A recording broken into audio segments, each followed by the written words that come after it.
following podcast contains strong language, graphic nudity, and violence, and an asshole in a purple suit. Viewer discretion is advised. Unbelievable! Ha ha! Four guys and a movie. Four guys and a movie. Donnie, Brian, Rob, and Joe reviewing movies for the show. Four guys and a movie.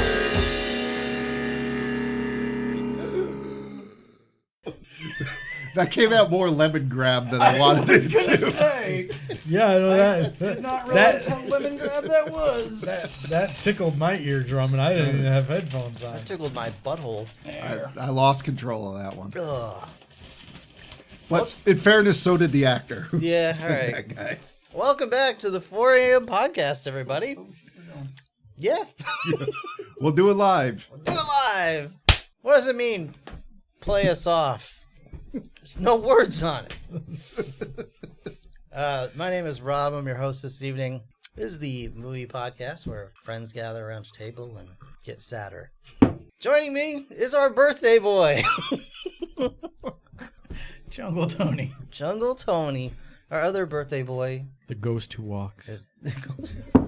Oh, No. I mean, Who's ironically his name is Kip Walker, which will be my name for Wasn't this it episode. Kit? Not Kip? Or Kit. It was Kit. Kit? well, I Just as bad. but I believe he I was was- referring to Brian. I was Right. talking about Mhm. Brian, our other birthday boy, not Kit Walker. Well, but he's talking about the ghost that walks. That's true. Whose last name is. Yeah. And Kit means ghost. Somewhere. Brian, happy birthday. We're very sad that you're not here eating cheese and I poured out a bowl of cheese death for you on Rob's floor. drinking bourbon and Keeping everyone on track. yeah, you've been keeping us going in the right direction. Yeah, we're so lost. We miss you, friend. Happy birthday. Yeah, And happy birthday to this guy over here. Thank 400 long years of being a phantom. How's that purple suit fitting you these days? Tighter than ever. Kind of rotty up in the crotch. Well, it would. It was made for the Lady M&Ms. Yeah, and the chafing. No, it's because you don't watch it. Sure. John, hi. Hi! Oh. Wow. John's voice is powerful. Welcome. And John is here. Joe Is me. is Joe. He talked already. Yeah, but so you gotta go around the table. It's the way to go. Around. See, Brian? We Yeah, need you. we do. We really do. We watched The Phantom from 1996. 1996, the year Beast Wars came out. Where people thought that movies about old superheroes from days of radio would still work. Yeah, when did the other one come out? The Shadow? It was Around early that 90s, like 92, 93, something like that. I And then it was followed right by Dick Tracy. Was it? For That some was like reason- They were all 94, right I in think. that. Yeah, Oh, right in okay. that For some reason, I thought Dick Tracy neighborhood. was like late 80s or real early 90s, but I could totally be wrong. The Shadow was 1994, Okay. so not far off. I remember The Shadow having better special effects. Probably had And a Dick Tracy was better budget. 1990. 1990. Okay. The Shadow didn't try as much special effects. They were smart. They had like a whole, They had a whole lot of- hurricane whirlwind thing at the end. And But- invisible stuff. Yeah. They Tubes, a series of tubes. rendered it better. And telekinesis. So, yeah, telekinesis. Yeah, but like, And Tim Curry. there's Yeah. the difference they were able to render of Tim being Curry. like, I have telekinesis. Let me show you. And just holding up your hand and somebody off camera Sony, throws a thing. Are you forgetting the knife with the face on it? That looked Yes, better than yes, anything Purba. in this I am. movie. I retract everything I said. The knife with the Beetlejuice face or I whatever it was? forgot about that. Anyway, but So the this special movie- effects don't necessarily mean anything if the script and the acting is good. So let's get into this film. Yeah, well, speaking of birthdays, I think we see the birth of Beast Wars in this movie. Yes, we do see the birth of Beast Wars and many other 1990s. Now, John, Yeah. Were you able to ask your papa Oh, I was. about this film at all? Yes. What did he have to? Let's please enlighten us. Well, I do. I have a little statement from him. Holy balls! but- Let's have it. Well, I figured we'd save that to the end when we're doing the Reviews, recommends. yeah. or Okay. not. All right. But first, is he here now? No, my father is not a ghost. What the hell are Thankfully, you trying to say? I mean, he is. I'm saying. Oh, wait, hold John on. might have been turned. Tony, look, it's our dad, who is a ghost in the corner. This got dark. Wow. Yeah. Weird. My- I wasn't trying to imply something like that. As a joke on the movie about how he has the past phantoms following him because he's had the phantom thing turned and pulled their. No, that's down. not anything to do with the Phantom. That was just he was fucking nuts. Yeah. He was either hallucinating his father or his father chose to haunt him. There- Or you get It's that, not a phantom. That's like, not thing? a Phantom No. thing. you just get that good shit out in the jungle. That was just this movie. What the fuck? Okay. So he was either bonkers or his father was a fucking asshole of a ghost. Edward Longshanks was haunting him, He dressed as Hugh Hefner. dressed as Hugh Hefner. Yeah. Oh, is honestly, that the guy though- that played Edward Longshanks? Oh, okay. And he looked like From a Sith Braveheart. Lord. Yeah, and if I don't know if anyone's dad could like astrally project, like I believe it'd be John's dad. He's trying to do that most of the time anyway. Oh, Yeah, yeah, away he's- from my mom. Yeah. He's like Four-Fifths Dooku, but And I mean, like also- the other 2/3 Gandalf. 2/3 Gandalf, and 1/8 Tim. Also, high probability that was actually Hugh Hefner's wardrobe because some of this movie was shot in the Playboy In the Mansion. Playboy Mansion. Was it really? Yeah, that opening party when they're all fancy and whatnot. I think it was there. Oh, okay. All right. But yes. No, my father is turning 80 this year. Wow. So he was around to see the original, comic strip. Actually, I think it's still, I don't know what papers it runs in, but the Phantom still runs in comic strips today. And all three papers nationwide. Yeah, the newspapers, which are a phantom Which are, of theirs. yeah. But somewhere, I believe the Phantom comic strip is alive and well in 2023. I just don't know where.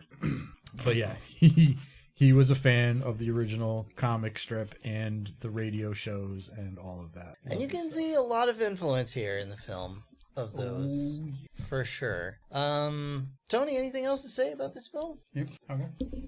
Like the actual. Yeah, like you do? that your Okay. thing that you do. Well, you're all over the place. What else is That's- new, yeah. man? That's how we operate. I'm here for the lulz. So this was directed by Simon Windsor, who brought us wonderful things like Wiggly Down Under and Free Willy, and previous episode Operation Dumbo Drop. Oh, Oh, wow, we did that, huh? Okay. We did do Damn. I don't remember that at all. You're fine. This movie, we're trying to do this movie for a while, I guess. At one point, Adam West was going to star in it, back in like the 70s. Wait, I mean, like they wanted to do this movie in the 70s? Yes, And a have- Phantom movie, not. And have Batman be the Phantom. Be the Phantom. Yep. Okay. Why not? Hey, whatever. Like, Yeah, I guess they liked how he filled out that blue suit. That's why I say it's not that Hollywood has suddenly run out Purple of suit. ideas. They've never really been good with them. But we had a couple different directors on here. I guess at one point Sam Raimi was going to do it, which that would have been that would have been a very different movie. Very interesting. for sure. Technical issues. Give me a moment. By technical issues, you mean you scrolled to the wrong part of IMDb? No. Billy Zane apparently loved wearing the suit enough to just keep it on and like go out for lunch and whatever. When you're Billy Zane, you can do such Yeah. things. Sure. It just really accentuates my dick and balls. Did he wear that to the Titanic premiere?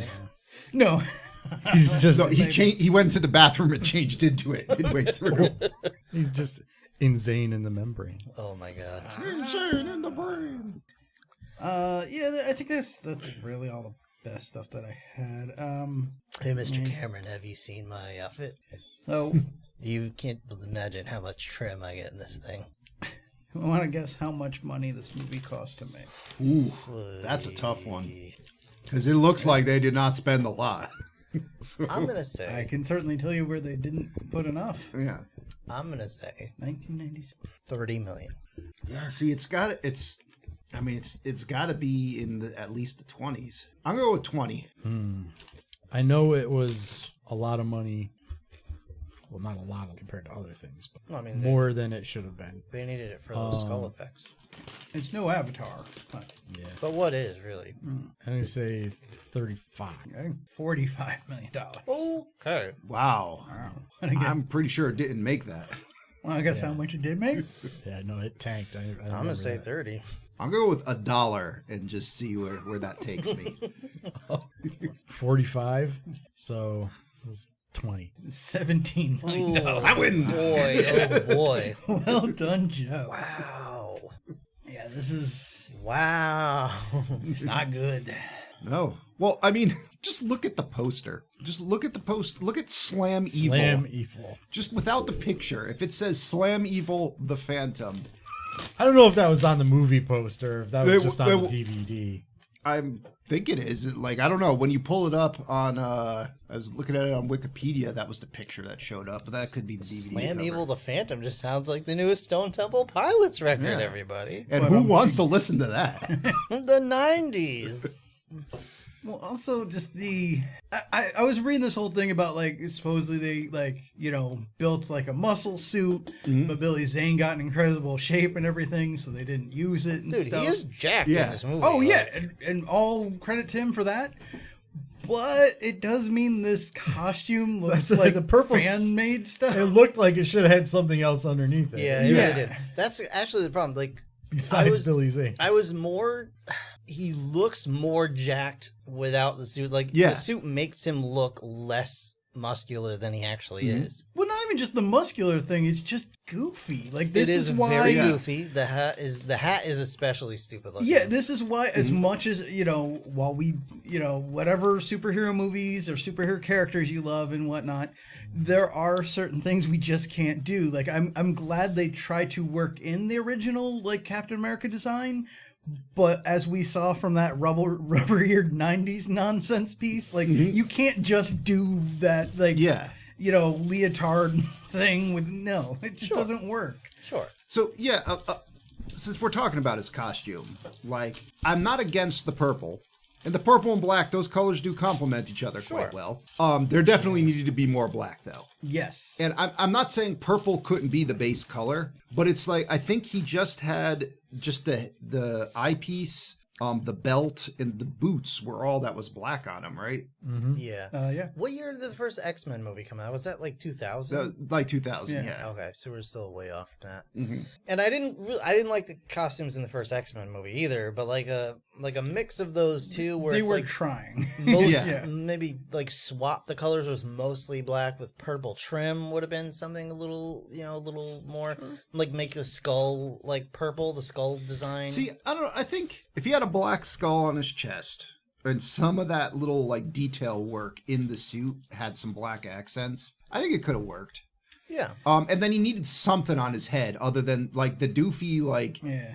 he was essentially wearing a luchador mask with a face cut out. Right. Also, it looked like he just had a hoodie on and just pulled the also strings. find up. a way to blend it, because that looked Yeah. especially weird that it was clearly just a separate piece. It looked like a koala bear. Yeah. Well, fun fact, the creator didn't even want it to be purple. Really? What color was it supposed to be red? Gray. Oh. Well, yeah, it's one of those things like in anime they all have blue hair because that was what worked, with the with Was- the prints and whatnot. Yeah. And was that a like Hulk style issue, or because the original Hulk was gray, but because of some kind of printing situation, they ended up making Yeah, him green? the comic strips printed him purple, and the guy actually refused in like the penciling and the inking of and the like the wording of the comic book. He referred to the suit as being gray multiple times, And Prince Valiant's actually black. but he finally gave up and Yeah, so accepted it. I will okay. say plus to them, because they went, they tried at one point or another, I guess, to have the original design, which was a black and white striped bikini briefs for that little bit there, which would have looked so bad. That's good. Yes, that was a good call. Yes. But, I mean, gray, honestly, would have looked worse, I think. I think some of the color change we're talking about might have helped, but at the end of the day, No, you because he can't would've just looked like have a- leotards. He would have looked like a cartoon burglar or like, Oh, he still would have looked stupid, yeah, I think he would have looked stupid. but I don't know that it would have been stupider. Speaking I of don't- stupid, who was stupid in this movie? Well, Joe? hold. Oh, okay. I'm sorry. We got to talk about Billy Zane's bulge for a second. Let's do. So Why? yeah, Well, like, Joe, that let me- should have been on the cast Let me list. refresh Yeah. my drink. so the costume, like, you got to put some more accents somewhere, and I have to say the purple and the stretchiness of it, it just made it look like he just didn't have anything happening down there. Like it Not was, at the end. When he's on that I beach feel with like- the ladies, I feel like he Yeah, needed a well- cod piece of some sort. Like if there was a skull there, like a David Bowie labyrinth codpiece. yeah, I'd say like a skull there would be. Wait, well, you that's like a trouser enhancer. Okay, But, so like- a skull, but like it's under the fabric. Oh, so there's like a little face. Yeah, actually, you know what? Normally, I'd say that would make him look absolutely stupid, but he already like Yeah. you can't look wait, much wait. dumber. So You want his crotch to look like the wall from yeah, A Nightmare on what Elm is it, like Street? there's a goblin coming out of his dick. and just at some point, like when he's staring down that pirate king at the end and is about to point the sword, if he just like thrusts that forward and like the pirate looks at that like huh, and then he punches him in the face or Like something. in RoboCop. Yeah, just distracted with it. Yeah, Yeah, like maybe he thrusts it forward and it just kind of goes, "Arr." yeah. It's just like, what the fuck? Yeah, was- that's what they spend The all their captain just CGI budget jumps into shark water on his own. on. It's like, I don't I'm done. I don't want anything. want to fight you. The Phantom Phallus. So anyway, okay, we got a Billy Zane in here, Yeah. and this is a pre-Titanic, possibly post-Demon Knight Billy Zane. I think Demon Knight was the first one I saw him in. I think you might be right because I think that was earlier 90s, 92. Is that That's a that Tales from the Crypt. Okay, yeah, yeah. that's Oh, the yeah. one. He's the big demon guy. He bleeds like lesser demons. So you got Billy Zane as the Phantom / Kit Walker, Christy Swanson as Diana Palmer, Treat Williams as Xander Drax, the Destroyer, Catherine Zeta-Jones as Sala the Sky Pirate, James Raymar as Quill, and Kerry Haruki Tagawa as the Great Kabai Sang. The end. The end. Yeah. A lot of just sexy people in this film. It's a real sexy movie. They do a good amount of work to unsexy most of them, though. They really do. Yeah, it is kind Yeah. of funny. I didn't think about Like- that till you said it, but there are, and yeah, it's 'Cause, like, not present. Christy Swanson's a pretty sexy lady, but I was not really attracted to her in this movie. Her outfit really just. Yeah, I mean, Was practical? Yeah. it was very. You know what, John? I Good for you, man. You know, way to be an ally. mean, I think she was still very attractive, but yeah, like that's. Yeah, then, but it was good to distract did- from the male gaze. And then Billy Zane is Okay. is like a fucking Adonis built Yeah, for this yeah. movie, and then they put him in the dopiest outfit. Yeah, Which just kind of accentuates his kind of They should have just painted him purple. Yeah, honestly. his kind of slight, and I mean this in the nicest way, is kind of slight Neanderthal eyes. I'm sorry. It's true. It's true. So, I don't even know what it means. Like, what the fuck are you talking Look about? at his eyes and you'll know what it means. Look Um, into his beautiful eyes. yeah, and I mean, really, the only one would be that really brings the sexiness in the film is Catherine Zeta-Jones, and I mean, Welcome back, baby. yeah, it's hard to unsexy her, but that like Well, that- time said, Time, hold yeah. my beer. yeah, but like in this Wow.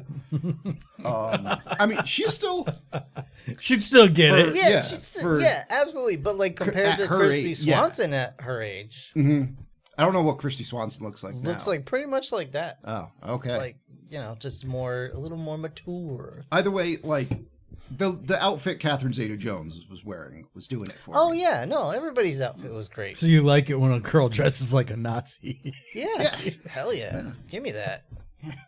Well, she Put me in the gas chamber, mein Führer. so That was way worse than what I was gonna say. I like so to I'll be leave that farted alone. on. I don't know what to tell you.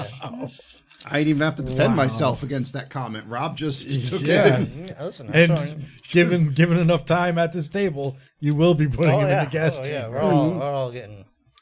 You know what? I'm gonna stop. I'm gonna stop Okay, right yeah. there. yeah. I'll find a Dorito out of here. So this movie literally begins by saying, "For those who came in late." Oh, yeah, but let's get this out of the way. Oh real yeah, quick. that's right. We got a birthday present. Before we start the movie proper, Tony. we do have a little birthday treat. Oh, right. Fat Chat Test Kitchen. Our dear friends at Kit Kat, who have pretty much failed on all level at flavored Kit Kats up to this point. I think as far as our test kitchens have gone. Yeah.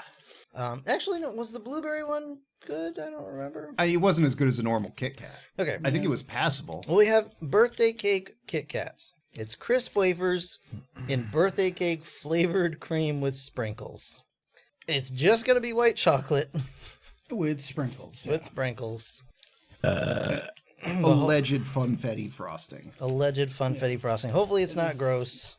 Oh man, It already looks gross. It's It does. kind of like those fish that you could see all the way through. It does, yeah. You can Yeah. see the Kit Kat's bone structure. Or just like vanilla pudding spread out over a wafer cookie. I don't want my Kit Kats to be transparent. I still haven't had any cheese. I need to get on that shit. Oh. But I'll do that in a minute. Yeah. All in good Yeah, time. Yeah. I do not like the looks. I don't know here. why I picked a It pretzel. smells old. Oh, Well, you know what? It is a birthday. yeah. Yeah. All right, Happy boys. birthday, Tony. Happy birthday. They look like friggin' polio string cheese in our hands. Happy birthday. Let's see if this will make it my last. Dirty polio string cheese. It's exactly what I thought it would be. Yeah, it's just a very much sweeter Kit Kat. And it's too sweet. Yeah, I don't even like white chocolate. It's too sweet. Did- This is like bad white chocolate. This is like the white chocolate you get at like a craft store to make other shitty candy with. I was just gonna ask, because like, is it bad white chocolate? Is that the problem, or is it somehow that the sprinkles are actually making the white chocolate terrible? It could be that. It could be the white chocolate with the cream in the middle. Mhm. Either way, this is like a diabetic nightmare. I'm not going to say I hate it, but it makes me want a regular Kit Kat. Yeah. Yeah. But I mean, a lot of things make me want It a makes me regular want Kit an Kat. actual cupcake. Like, it's Cupcakes definitely in there. nowhere No, near... like a real bakery buttercream. You know Yeah. what? I will say, I guess Cupcake. it is kind of invoking the. That's what it Cupcake, makes me yeah. want. Didn't somebody get you a cake today? Do you have a cake? Maybe. Shit. All right. Anyway, I'll go get more ice. so we've established, John, that for you a Kit Kat's a C candy bar, and for me it's a B. Yeah, it's like not. D for you, Joe? No, it's a B. Yeah. Oh, that, yeah. Yeah. This I would give a D, because it just made me want different candy. Maybe you want to. Like, it's not an abject failure, but it makes me want, like I want to go get a Kit Kat now Yeah, no, and stop eating that. I am douching my mouth with Mountain Dew. That's what you call it. Okay. Yeah. I'm no longer feeling fresh. I would say I'm drinking some Mountain Dew, but John is douching his mouth. It's literally A lot it's about palate- John. Palate cleanser. We need to get that out. But yeah, no, like it is too sweet. I This would. palate cleanser is a true cleanser. I'm jealous. at the bourbon. moment. Fucking paint thinner in my mouth. Yeah, this is making me like I taste this. I'm like, I'd rather just have a white chocolate Kit Kat. Which, if I had that, I'd probably be like, I probably just want a regular Kit Kat. So like, yeah, There's no Couple reason separations for of this. why. I think is the point that we're making. yeah. But they- you know, they're that trying- said, they're trying new things. happy birthday. There you go. Thank you. You could throw that from your window as you drive home. Don't litter. Put it in my trash can on the way out. Yeah, happy Or if birthday. you Throw don't this want out it, for me, would you? I know somebody that would probably love it. I'll give it to them if you don't want it. But in the meantime, I will take a bowl full of cheese if Sivu play. So, what do you give that, John? Is that an F? No, it's not a complete failure, but it's definitely it drops down to the D tier. Yeah, it didn't make me upset to eat it. Definitely not. I wouldn't want any more of it. I did get a bit of lost opportunity because I'm like, that could have been a regular Kit Kat. It could have been, but like, yeah. Yeah, my bigger problem is just it is just a little. But I too can't, Sweet. I can't blame things for what they are not. Do you want some of this? Sure. Oh, I'm looking at that peanut butter Oh, brookie hiding under I there. forgot about that. Yeah, I did too till you moved the bag of popcorn there. Oh, impromptu. John, I need a blade. Open me up, baby. I'll open you up. We're cutting Get it right in the slit. Thank you. crotch. we're cutting open a peanut butter brookie now. It is a peanut butter. Yeah. I mean, this thing looks like you could build a building with That's it. perfect. I don't know. I can't undo that. Take it out. Take it out. It is a straight up brick. This is fudgy brownie batter topped with peanut butter cookie batter, baked together for a sweet combination of two favorite treats. I will let the birthday boy go first while he dips cheese. Drips Sorry. it all over your table. And chair. Just grab it. It's fine. We've all got COVID here. Among other things. Yeah. Oh, You Space- can't get herpes from a Space brookie, Tony. harpies. I just noticed that not only does this like peanut butter brownie sugar loaf, not only is it loaded with carbs, but they just threw granules of sugar right on top Oh, of it. yeah. Oh, yeah. Oh, They're yeah. like, no, let's go for the high score. It's F your gonna, couch it's gonna is what look they good say. and taste good too. Bottoms up. Mm-hmm. Yeah.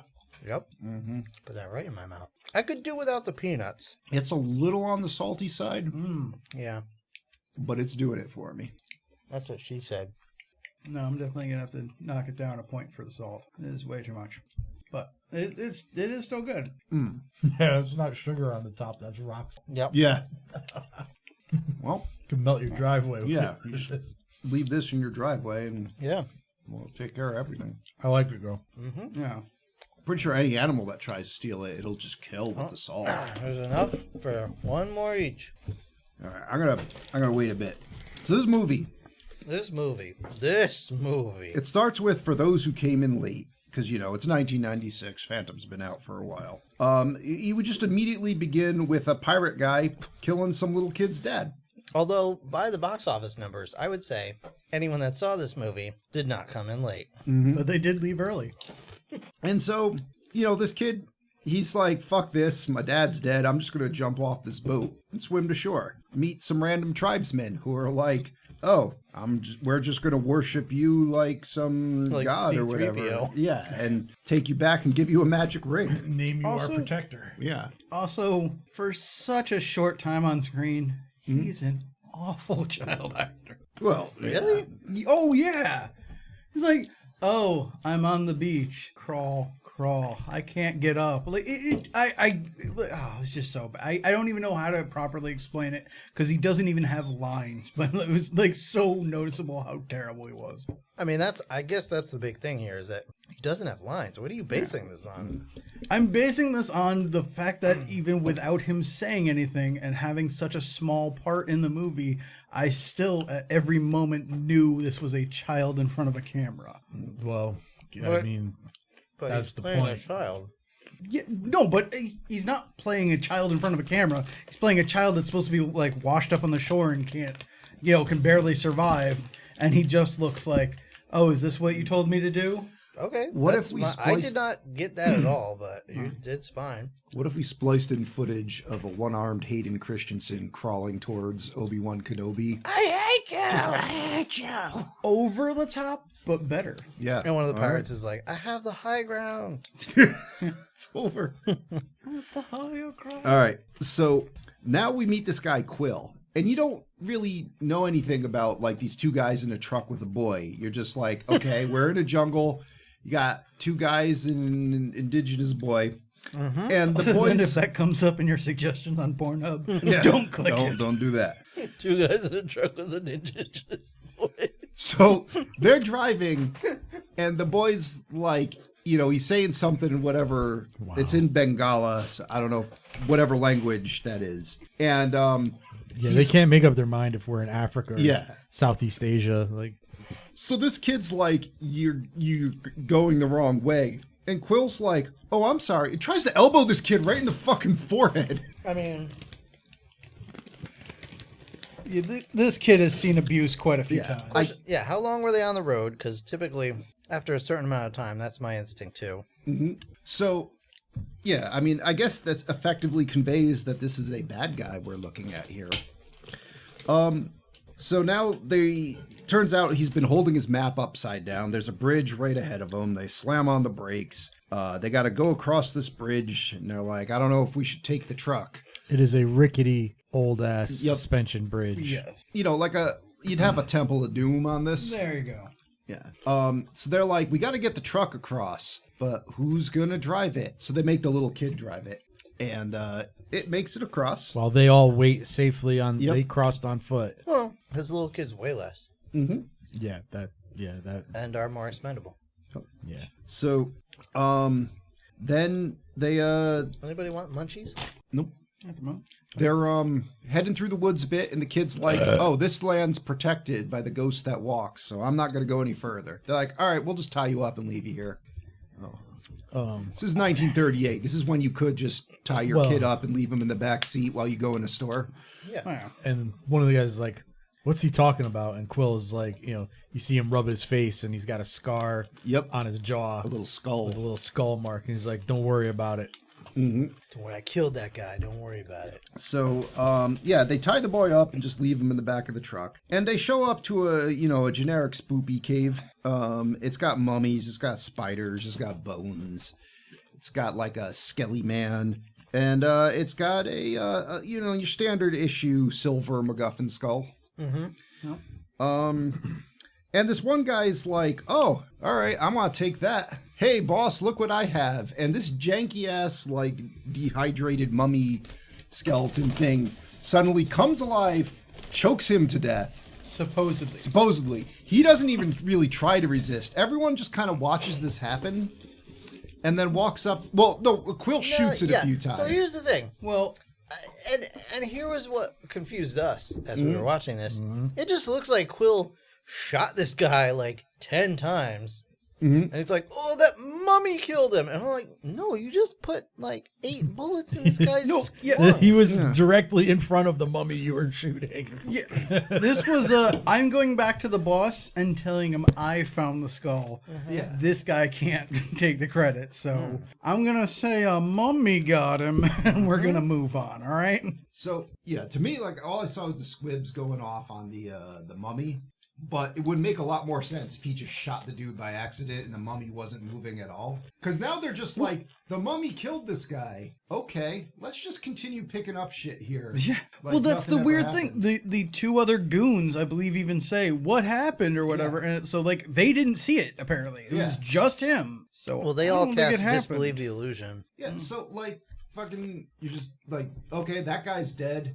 There's a mummy that can strangle people here. Let's not look at that and just keep getting treasure. And again, yeah. Well, he again, killed it with his bullets. That's right, he did shoot it. That he shot through the other guy. Fuck James Remar here, because he's like, we see he's got the skull thing imprint on his cheek, and he shoots this guy because of a mummy attack, and then they're like, what's that noise? Like, oh, it's a bunch of drums. What does that mean? He's like, nothing. Just keep grabbing shit. Like, dude, what It means the a fuck? Balrog is coming. What's the matter with you? Well, it means someone is coming. It means move your ass at the very least. Like, fuck. Drax the Destroyer wants this, so we better take everything. And they're like, let's head out of here. Let's go back to the truck. And then you see just teases of the Phantom, just Just the teases. top of his purple head. The tip. Just his purple tip. Yeah, just some I think you see his abs or something. I don't know. And then Kind of rubbing against the cave His entrance. belt buckle. I remembered that he looked absolutely ridiculous. But then when you see him just get up, you're like, we're doing this for the whole movie. That's our guy. That's our hero. Yeah. Okay. Okay, what's worse, this or Batman and Robin? Batman and Robin. So the Batman and Robin hurt more because they should look cooler than this. Yeah. This one you don't have a reference point to compare it to, so it's hard to be objective in comparing both of them. I mean, this looks just like the comic strip, I guess. Yeah, but this is literally the screen printing leotards you get for superhero costumes nowadays online. Yeah. Oh no, they're way better. Well, yes, but we've This is improved a somewhat. 1996 spray. Yeah, it's basically it's a purple morph suit Yeah. with Yeah. some screen printing of Yeah. skull motifs. Batman and Robin, those were like we're doing the Batman ice show or whatever, and Well, like those costumes could have been serviceable if they hadn't sprayed them with the pearlescent finish and then glued the nipples on. They didn't glue the nip. Those were those Were they molded molded into in. it, but still. Yeah, The other difference, this costume looks like They he had a was nipple fully- man on set. Other than like maybe some peripheral vision issues, this costume looks like he's fully functional and can do everything he's doing in that costume. that is a plus to The that. Batman and Robin costumes, they can't chase Arnold Schwarzenegger down a hallway without it looking like they have, like rickety joints or rigor mortis is set in. Not that Arnold could move down a hallway. Well, no, in his suit he couldn't move either. Like, Yeah. it was like a kid moving his action figures essentially. It was. Which I mean, depending on the quality of the action figures. so Let's not besmirch action figures, Joe. no, I'm saying that they're going to be action figures anyway. Let's just make them giant action figures. He's talking about the movement, not Yeah. the quality or the look. It's inappropriate. They're action figures that only had 6 points of articulation. It's inappropriate, but I really want to show off my new Don't you Batmobile lecture toy. me about action figures or being inappropriate. You can Well, we're lecture done. me about action figures. But Yeah, being I inappropriate. damn well will. Yeah, You can show it off when we're done. The podcast All right. people can't Also, see if it. anybody knows about being inappropriate, Joe, it is you. it is me. Yeah. Anyway, so he's like riding his horse. He's got a wolf. The You're horse's name is Hero. The wolf's name is Devil. He tastes just like raisins. yeah, you're like, all right, he's got some cool animal companions. That's I feel pretty like good. you should have just said, for those of you coming in late, I'm inappropriate. Yeah. So Maybe. he like one guy's running on foot and he just picks that guy up by his scruff and just stormtroopers him into a tree like like he was falling off a speeder bike, just slams that guy into a tree. And then when that guy wakes up from that happening, he's got a wolf bearing down on him, Yeah. so that guy's negated. And Yeah. then he's like, all right, I'm going to do some fucking Shia LaBeouf tree gymnastics here and swing off my horse and spring on this vine and just launch myself onto the truck. It really is just Tarzan shit Yep. that we're doing. And the inclusion of a wolf and a horse don't really help that at all. And then he lands on the truck, right on the hood. They try to shoot him. He slides off the truck, so they're like, he must be dead. Let's just act like he is. Yeah. Sure. Giving him time to cling to the side of the truck, climb up, open the side door, punch the dude in the face, and throw him out of the truck. So now you're like, all right, there's this Quill guy, and there's a fully ensconced in purple Billy Zane here. Like, this Quill guy's fucked. No, Quill just beats his ass, stabs him, kicks him out the truck. It's because the Phantom has no superpowers. Yeah. Yeah. So you're like, No superpowers, no armor. this is the first time we see this superhero. This is like right in Act 1 establishing him. Shouldn't he just be triumphant in his first scene? Like, Or at least or if this guy cool. gets away, he should get away because the kid's immediately in danger. Yeah. Or something like that. Like, Yeah, like something else calls him. not the guy just beats his ass. Yep. Which, Oh, yeah, so this is part of the problem here. Like, and again, maybe it works better if you are a fan of the Phantom and come in with all this knowledge. But I had forgotten anything that I might have known about the Phantom. So at this point, A, he looks weak and stupid. And B, I was thoroughly confused because I'm like, okay, so this guy has the mark of the Phantom, so he's encountered the Phantom before. But not And this he one, may apparently. or may not have killed him. Well, we don't know that Yeah, I yet. assumed it was the He same may one. or may not have killed him, yeah. And yet when he first really encounters him and is dealing with him, he's more like thrown off by the symbol of this shitty looking web on his tattoo on his arm. So I'm like, does he not recognize? Do they not like what the fuck is? I don't understand what's happening. We find out later and it's all explained. I mean, but we get the web. Like, I knew immediately about the web because it shows it at the very beginning. yeah, on the flag. yes, but I'm saying like if I had we got into a fight and I punched my symbol into the side of your cheek, imagine I probably would have already been aware that you have this tattoo unless you got it later. But even if you got it later, I would think I would have had more of a reaction to seeing that it's you again rather than seeing the tattoo. You know what I mean? Like, I wouldn't have paused while you were stabbing me. But yeah. the thing is, he never seen that guy before. Well, but at this point in the movie, we don't know that. Right. So I'm like, why do you not recognize him? We find out later, yes, but like this is a confusing way to set this all up. It is. He only recognizes the web because he's seen it like on his stamp card at Hot Topic. And The Phantom is confused, so we're confused. That is what it is. so Quill's like, keep the truck. I'm out of here. So you and this boy are driving over the rickety bridge here.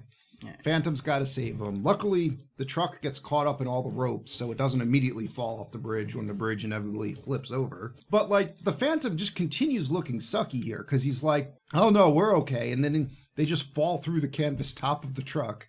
And I got you. Oh, the situation got worse. Don't worry. Oh, it just got a little more worse. yeah, the only super thing he does is he, like, takes a gun out and shoots a vine so he could swing on it like a rope. That's a good question. Mm-hmm. John, do you know anything about the Phantom? Or is it just your dad? No, I know a good amount about the Phantom. Did you What? not hear him say the horse's name is Euro? No, I The heard. I wolf's got name. that. Like, you can. But what I mean is, what is the Phantom bringing to the table? He's bringing his sexy abs and Yeah. 2 1911 pistols. And that's it, really. And a ring that if he punches people, it gives them the bad touch. It gives him a burn. Okay. Which, according to the lore, was made from the nails of the True Cross. And that burns the skull into your face? I smell blasphemy. All right, It so protects you from bad CGI lasers later, too. It marks the bad people, so everybody knows that they're a bad person. yeah, it says that right in the Bible. The cross of Jesus will mark bad people. So Honestly, that's Well, what it says a whole lot of other bullshit. that's how the book of too. Mark is. Well, that's your opinion. you know what So, I all right. found the most interesting is that according to media, I guess, whatever, Media. the whole movies, comics, whatever, apparently the nails used to crucify Jesus, there's enough metal to go all over the place and create all kinds of crazy shit. I think there's Those different... are some big-ass nails. Yeah, there's some different swords, shields, like a whole set of armor. Wolverine's claws, Ring- probably. Probably. All right, so but that aside, Hang on. so he has no superpowers, No superpowers. no armor, No, he's just a peak athlete, similar to Batman. but a peak human athlete with guns. With Batman guns. has armor, arguably, Yes. At least enough to stop depending on handguns. the iteration. Yeah, but arguably around the same time Phantom was big, he didn't really. Batman is also like a super genius, like peak Really genius smart, yeah. as well as like Batman strength. has useful insanity powers. This guy's just kind of schizophrenic and sees his dad. Yeah, this guy just has. He's I mean, just- granted, like Batman, this guy just has a boy living in his cave. at least 3 or 4 times a week. and a couple of animals. And a couple of animals. And a manservant. Manservant. And Alfred, if you will. Yeah. An Alfred son. And a whole lot of pirate booty. And a whole lot of booty.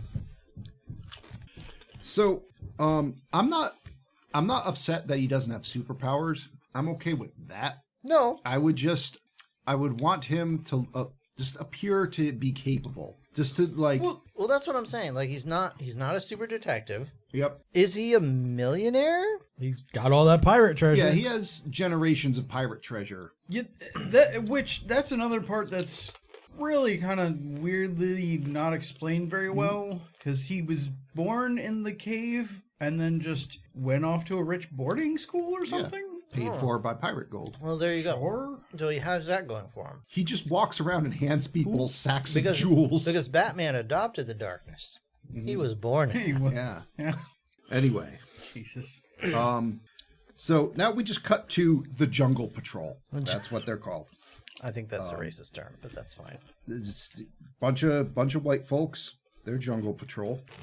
British imperialists. Yep. They take the 2 goons that survived, that didn't get choked to death / shot to death by mummies and quills. And they're like, "Oh, you got a problem with a ghost? He kicked my ass." So they're like, "Okay, whatever." Junior, this man claimed the ghost stole his lunch money. Call Zach Baggins. Zach Baggins. Zach Bilbo Baggins. Yeah, the British man is like nonsense. He's 400-year-old man can't kick that guy's ass. You don't understand Jack LaLanne. Now we cut to just Billy Zane's got his shirt off, and you're like, damn, Billy Zane. Yeah, that's the thing. Like, the whole time you're like, oh, God, this costume looks stupid. And then Billy Zane shows up shirtless, and you're like, oh, fuck, Billy Zane. Okay. Yeah. But you're like, how did we go from this to the purple asshole? like they couldn't have come up with any better material or something to...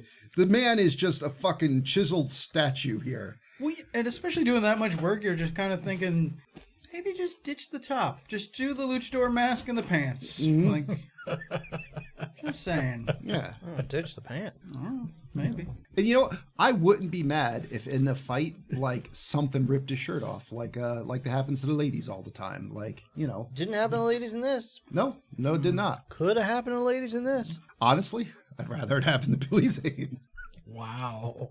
No. All right. No, Catherine Zeta-Jones is on the table. The views and opinions. Yeah. I mean, Anyway. I know we're not trying to seem like complete pigs, but we are I gotta say, complete though, pigs. if it happens to Billy Zane, I'm not going to be upset. I'm a heterosexual. I am a cis male. I'm simply saying, if this movie But I would play ended, the washboard on those abs. Except Oh, with my teeth. Yeah. if this movie ended by kind of easing into the movie Wild Oh, he Things, could ease into me. I'd be totally down Billy for Zane that. could ease into me. His wild thing. I'd use my bidet. Okay. at least he wouldn't be So- going in dry. He's in his library looking at a book while his manservant treats his stab wound. And he's like, hey, boss, you know, you should probably try not to, like, get stabbed. Maybe block some of these attacks. He's like, but he had this spider web tattoo. Gringo piece of shit. Also, do you know how armor works? Nope. Nope. Neither did the 20 other dead phantoms before me. I turned 38. I don't have a back computer. Yeah, so he learns of You know- these skulls of Turkanda. I'm now just thinking, Wakanda. The skulls of Wakanda. we find out Skullconda forever. we find out later, quote unquote, how and why he's wearing this ring of protection. I'm now just imagining he's like, I don't know why, but I always wore this ring for protection. And It on the never inside, works. on the inside it says make armor. I just never looked at it. All right, so then he's like the other guy leaves and he puts the book back, and just the bad guy from Braveheart shows up. Sure. And he's like, no, it's okay. You made a mistake. That's fine. And he's like, I let Xander Drax. I heard Christy Swanson and Catherine Zeta-Jones were in this film. I would like to initiate prima nocta. But his dad's like, he's like, I let the skull fall into the hands of Xander Drax. His dad's like, you done fucked up. Everything I said about, you know, a mistake's okay every now and then. No, you're awful. You are a failure. Yeah. You done goofed. Okay, I called just the to be- cyber police. They backtraced it. The consequences will never be the same. Yeah, just to be clear, you getting stabbed, totally cool. Shit happens. You giving a skull to our evil pirate blood enemies after they kicked your ass and ran away with it. You're an asshole, and you're gonna screw everything up. Like, huh? And he's like, gee, thanks, Dad. And then his helper guy walks right through him, and you're like, he's a ghost? Does he have a ghost dad, or is he just a crazy person? And then Bill Cosby comes out. The movie's like, we're not going to tell you. We're Ghost Dad. Yeah. Ghost So- Dad indeed. We cut to Long Island, and Christy Swanson shows up. And I know these aren't Nazi pants, but these are the pants that the Nazis always wear. They're like- when they're Safari they- pants. Yeah, they're like safari, like riding, like the Rocketeer has over there. Yeah, I They're guess the Rocketeer does have They're the like poofy flared pants. out at Yeah. the sides, It- and they really flatten out your butt. And It just works make everything look unfortunate. Yeah, they're not sexy. I mean, they were popular at the time, I guess, especially with the Nazis. But Right. yeah, you look Christy at her and you're Swanson, like, blonde hair, blue eye. Just saying. Wow. I guess she's dressed She appropriately. could Not be a Nazi. Rob. So anyway, Great. she rolls up in like a tweed suit. Yep. Goes in, and like there's like her mom's there, and her mom's like, "Oh dear, you look hideous. How are you?" I'm an old bitch. And she's like, "I have malaria, Mom." She's like, "That's fantastic. I'm still an old bitch. Jimmy's here, and he's gonna kiss you whether you like it or not." Hope you like chlamydia. So I guess her Uncle Dave has a lot of money. And chlamydia. He's a newspaper mogul. Yeah. And, you know, he sent her out on adventures to the Yukon. And she's like, "I'm going to go get something to eat." And this guy, Jimmy, who's in this movie for no reason, he's like kind of supposed to be Kit's romantic rival, but like... He's just a not cuckold. really. He's only in it for like 3 scenes. And Yeah, this also reeks of a, like, if you read the comic, this will mean something Yeah. to you, but Maybe. no one else And cares. that's the thing. Her uncle, like, I was expecting to have a much bigger part in the movie. Mhm. When Yeah. he was introduced first, I was like, is this the main bad guy? Is her uncle like the main bad guy? And then as it progressed, I'm like, okay, so he's a good guy. but he's gonna die. And he's either gonna die or he's gonna play like a major part. Yep. None of that's true. Yep. So she goes in the kitchen, makes herself a mayonnaise sandwich that ostensibly has some bologna on Sure, it. yeah, mayonnaise But sandwich. she with a piece of fucking bologna on it. loaded that thing up in mayonnaise. Oh yeah. Well, She it's- applied that with a trowel. and she's gonna finish off with a healthful cigarette. Mm-hmm. And Jimmy's like, To be fair, she is, like, harassed in the middle of doing all this. Yeah. Jimmy Oh, wow. waits till she takes a bite and just plants this horrible kiss on her. He was not kissing her. He was trying to suck the mayonnaise out of yeah. her. Yeah, well, that's why she used so much mayonnaise, was just to try to grease him off. It's the great Create a expression, barrier. Joe. You get mayonnaise wherever you can. And yeah, and so he kisses her. She's just like, "I'm gonna keep eating this sandwich. I don't give a damn about you." Yeah. And he's like, "I kissed a girl." And And I like so then Uncle my Dave boyfriend. Uncle Dave here is talking to the mayor and the chief of police when Drax the Destroyer walks in, and you look at this guy and you're like, this guy is a douche twat. And he's in a lot of stuff, right? Yeah. As a douche twat. Yeah, Pretty exclusively. I'd say half and half. Here's the thing. He is one of those Treat actors. Williams, probably, yeah. Treat Williams. He's one of those actors that's like in everything, but I couldn't name a single thing. yeah, like he's like a minor part in a lot of things. He's often a major part, but also probably, especially, well, you know, since somebody only watches Jurassic Park. True. But He's not in Jurassic Park, as like, far as I know. he was the lead in a few, at least, of the Substitute movies. He played the When they substitute. couldn't get Tom Berenger anymore. Porn? No, that's I'm a substitute. I go in to be a substitute teacher, but somebody's selling drugs, so I have to kick I ass. end up fighting the whole school. Yeah, basically. Oh, it's not one of those where the kids teach them how to dance. No.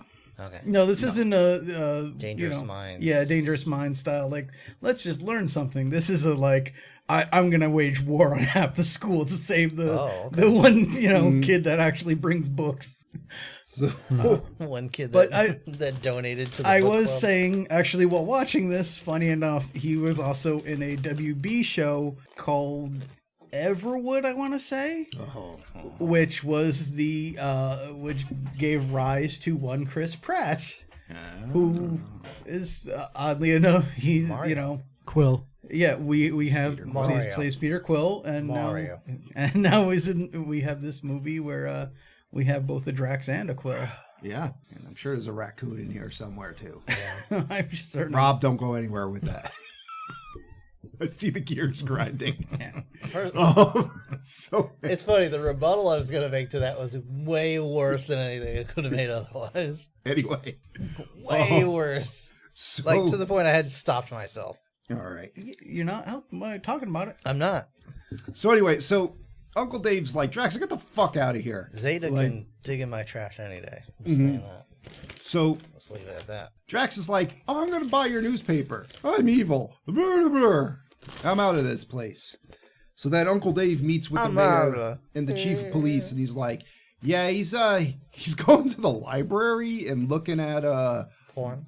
he's in the adult book section. He's looking at stuff about skulls. Kids? In the adult books. Jig is up. So he shows that to the chief of police. Chief of police is like, all right, I'll just go blab that right to Xander.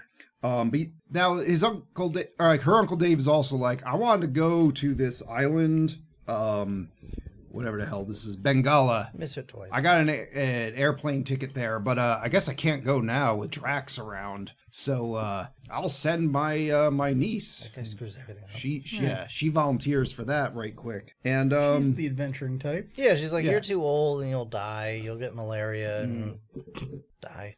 I already have. I'll just get molested by Catherine Zeta-Jones, and really, that's not. I mean, if I that's gotta on get the- molested by. Yeah, if I was on the someone, table, like- I'm going down for that too. I just, can't. So then, should we call it? She leaves to go get on that plane, and the chief of police goes, blabs everything to Drax, just spills the beans, and Yeah, he's on the take. yeah, Drax is like, okay, we could just grab her as she's getting on the plane, but I got a better idea. I got some fucking sky pirates. Let's grab her on the plane. Yeah, Sky Pirates. and what should we call it? Oh, that's right. Uncle Dave's like, Drax keeps looking up symbols of spider webs. Which They look at him like, who cares? Yeah, Oh, wait, go but- through these phases. yeah, in the context, what the fuck does this actually mean? Because I imagine that's like if nowadays someone was like, yes, they keep going to the library and investigating all this stuff. I keep finding this, and it's one of the whatever that Diamond S thing is that kids always drew in the 90s. Like, Yeah. Oh, yeah. I'm like, I don't know what the fuck It that is means. like it is like the shittiest angsty teen looking drawing of a spider Yeah. web. It's also not distinct enough to be, for most people, I imagine, to be like, oh, that's the pirate clan. No. Like, unless you, are someone who physically came in contact with them, you're not going to get that. It's like draw a like spiral, but only like 2 segments of a spiral and then put lines in it. It's like, I think he was a fan of Spider-Man, but he's shit at drawing. Yeah. And we have to go to one of the weirdest kills I've seen in a movie. Because now Drax is like, get me the librarian. Yeah. I got to deal with this fucker. 'Cause he's a blabbermouth. He's the only one that knows who goes into the secret books. So Dr. Fleming, the librarian, shows up. And you see beforehand, you're like, does this guy have a microscope with 2 X-Acto knives in it? Yeah, he Did does. He does. He- as a matter of fact. He commissioned that to be built? Sure. Sure. So I'm like, that. I guess this is happening. Yeah. And Yup. he's like, oh, by the way, doctor, you're a doctor. Can you look in this microscope at this random thing? Give me your professional opinion. I'll hold your glasses. Yep. So the doctor's like, there's nothing in here. And he's like, well, you just have to turn the focus knob. Hey, why would you take your glasses off? Is that a thing? That is. Yeah, a thing. Yeah. But then just like, does he just take the knob and go like, huh, and just jam the blades in his? I guess. Is that, I mean, it wasn't They're even like, spring-loaded. it didn't strike me like they popped out that quick. But either way, I mean, I guess a little poke is all you need on your eyes. Yeah. But anyway, you hear this guy scream like, oh, because it's and it says liar on the microscope, It's the last thing he ever written very, very tinily. And then Drax is like, oh, I guess you don't need these anymore, and just breaks his Exactly. glass. And then it just cuts away. Yeah. Like, So, a few things with this. Cut away. One, do you think that he had this commissioned just for this? Oh, yeah. Or do Had to you be. think that he had this commissioned ages ago, and anytime someone screws with him, he pulls this, but he still thinks he's very clever for coming up with it? How many times all right, so it's the same basic principle as the telescope with the Putting the black goop in it. Yeah, shoe polish. Like, whatever. how many times do you think you could get away with that? Well, so I think he was drunk or something and had this made. And he's just been looking for years for like, this is the somebody- guy that this will is work the one. on. oh, this. this- Okay. Like, oh, finally I get in contact with a doctor. But also, I was saying, while watching this, like, I get that obviously he's got the chief of police on the take and whatever, but like, this dude is now just gonna leave your office with his eyes bleeding profusely. Right, Like, and that's the other somebody's thing, gonna like, say something, right? Is somebody then going to kill him inside the building? I don't- Or I don't are they think just so. going to let him go? They're going to let him bumble around the office with no eyes until he bumps into something. It's like he's gonna break his little click clack thing Yeah. that he But has on also, his desk. if He's they're gonna knock going to over his kill- valuables. I would love this scene, but also if they're going to kill him, this is a terrible plan because he is now screaming bloody murder in your office until someone does. I mean, we He's do so see, rich, it don't matter. Yeah. I guess it's pretty accurate, but Not too much longer. He just hucks a spear through a dude, so he probably had like a Yeah, that's fair, I guess. maybe at if least that was quick and quiet, you know? yeah, if this just went for like a second or two longer, so you see Drax pick up the microscope to like bash him with it or something. Yeah.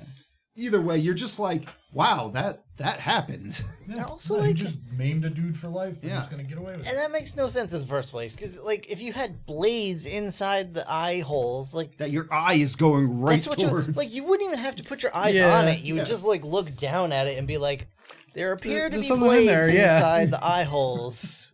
I don't think You I might want to not, look you, in even if that. you don't get that they're blades right away, you're gonna be like, What's there's wrong with something- your microscope? Yeah, there's something in there and it Yeah, looks like a needle or something. Like, What, do you what think is I'm an that? idiot or?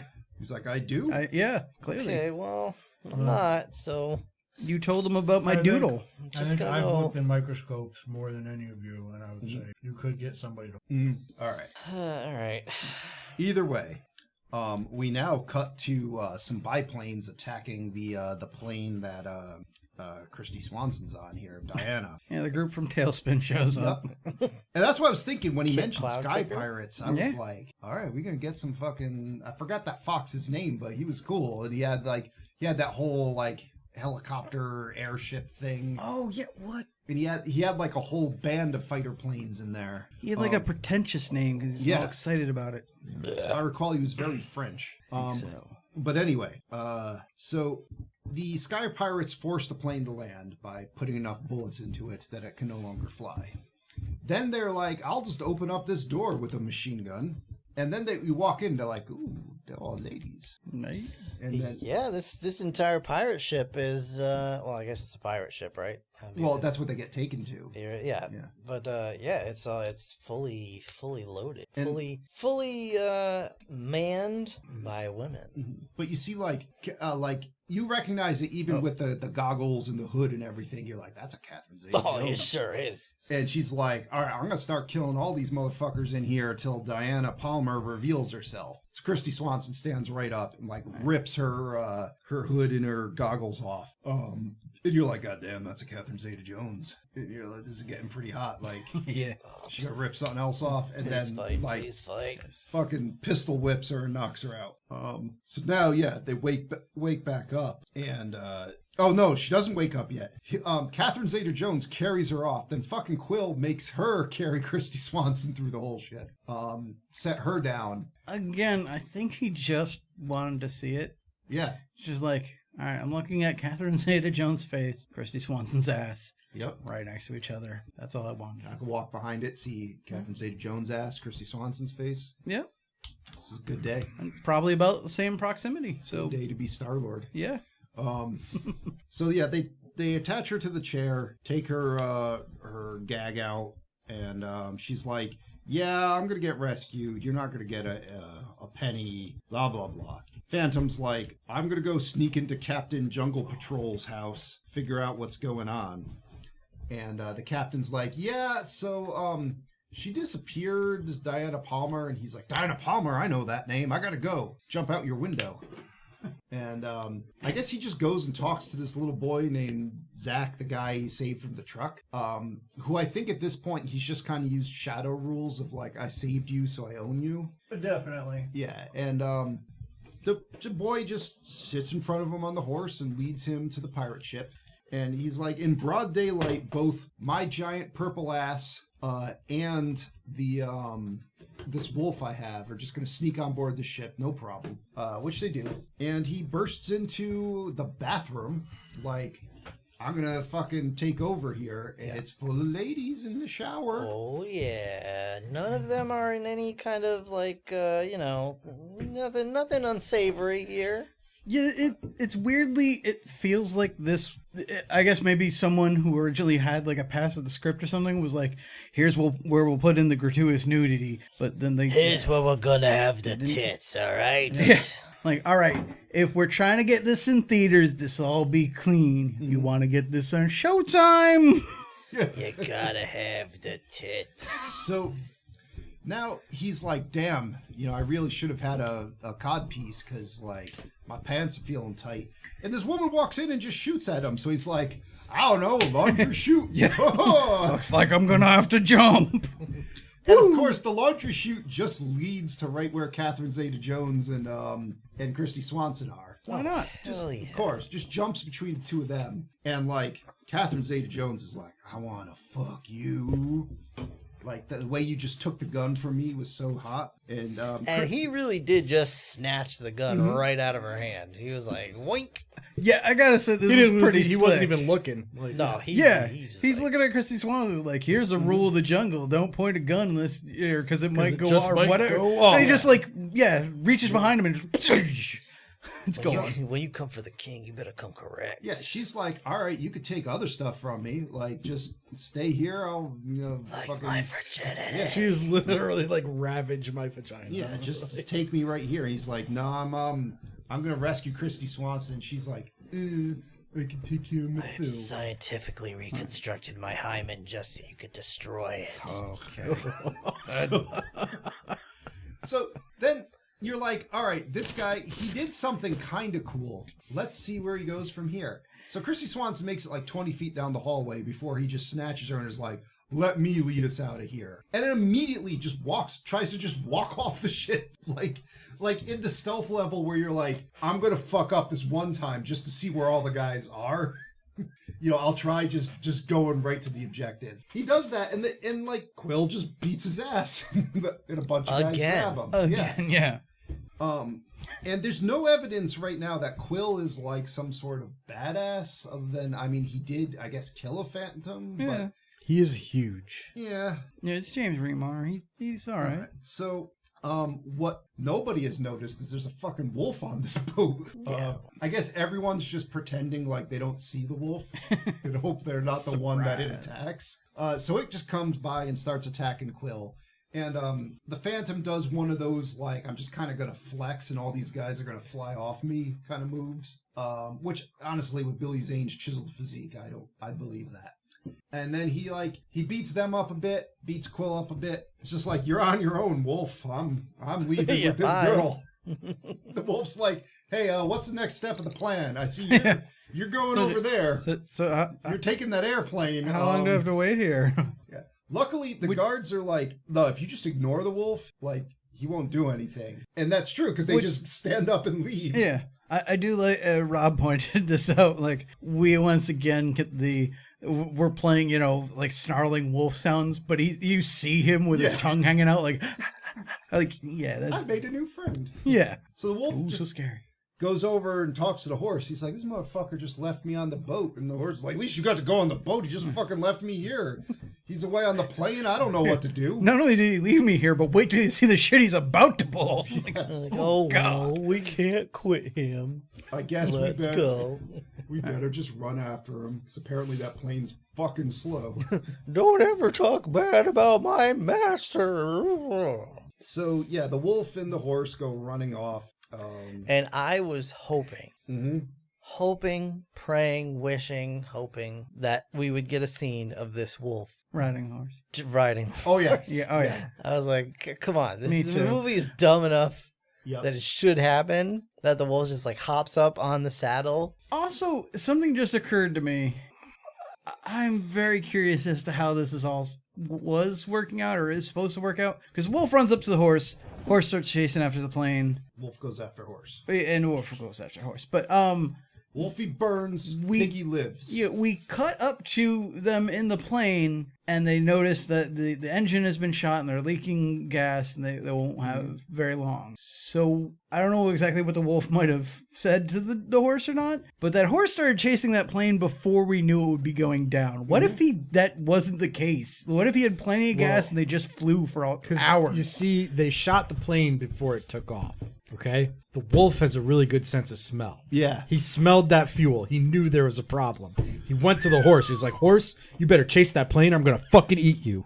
And No, the horse was like, I'll kick you to death. Yeah. No, I But think he all went to right. that horse and he was like, you'll never believe what this asshole is doing now. They're going to be out of gas in so There's a little reason time. you bitches travel in packs. Alone, you're nothing. I'll kill you.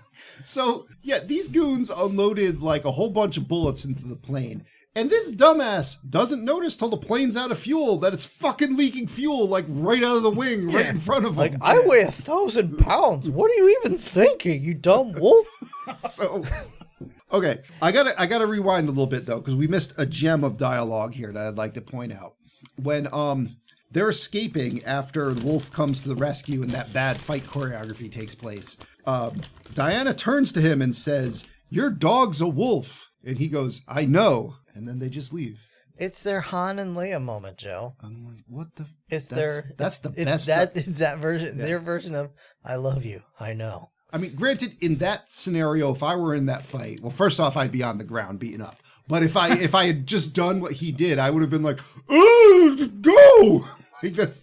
But like a hero, you want them to deliver like some kind of clever dialogue, not "I know." Well, I Would mean, you prefer "Shut up, bitch"? wait. I think the real problem, you're putting too much thought on his response instead of how really stupid what she said was. Well, he could have pointed that out. Fair. But yeah, she could have said something. Like, oh yeah, not even like that's not a dog, that's a wolf. Like, no, your dog is a wolf. Like, I would have liked if she was like, "Did that wolf come in with you?" I would have liked a That would've Neil been a Breen style dialogue where he just started going, "You dumb bitch. I can't believe how dumb you are. Of course it's a wolf. It looks like a wolf. It is a wolf. You're a dumb bitch. Also, I beat up 4 people that you didn't see on screen. I punched a man. I killed a man today. I have 2 guns. I shot them. The man died. Another man is bleeding out. Let's go in this biplane and eat tuna fish. I'm They'll now never- going to reveal all their I lived secrets. through a Neil Breen movie. I Jobs don't had need enough. the replay. Yeah, wait till we roll another one. All right. So You dumb bitch. now the plane's out of fuel, but the horse is here. So luckily, we're on a soundstage, clearly in front of a green screen. Don't you fucking do it. I mean, at least they got a wing walker, like for Christy Swanson when she climbs down onto the pontoon. Yeah, like totally. that actually happened. But What do you got there? A wing walker. Yeah, the stunt double. He said it was like a bald man. Yeah, at Like one point Christy Swanson we stunt do. Maybe they had some kind of wig on or something, but like it's bald clear. wig. Like Christy Swanson has her nice, like kind of feathered hair. I don't know style, whatever it was. But then they cut to this one shot where she's about to jump on the horse with him. I think they call it a bob. A bob. And like I did not see any hair. It looked like a bald man. It definitely wasn't her. That's for damn sure. It was Bob. It was Bob. so It was bald Bob. yeah, they're clearly just in front of a green screen. The plane's not traveling anywhere. Yeah. And this horse is on a treadmill or might just not have legs. Both can be true. But yeah, he lowers himself down onto the horse. Well, no, he jumps onto the horse. Why that's better than hitting the ground, I don't know. Like, I know the horse is moving forward, but like Yeah, your like pelvis would just shatter. From that height, I mean, I guess it's like 6 of one, half dozen of Yeah, the the other. horse is getting knocked down and your pelvis is exploding on impact. And then he catches Christy Swanson. Well, yeah, that is the bigger thing. I'm just thinking like whatever good you might be getting out of this scenario, that horse is like for no reason is going to take damage. All right, so since we're not giving a fuck in this movie, how badass would it be? All right, horse runs up. Wolf is on the horse.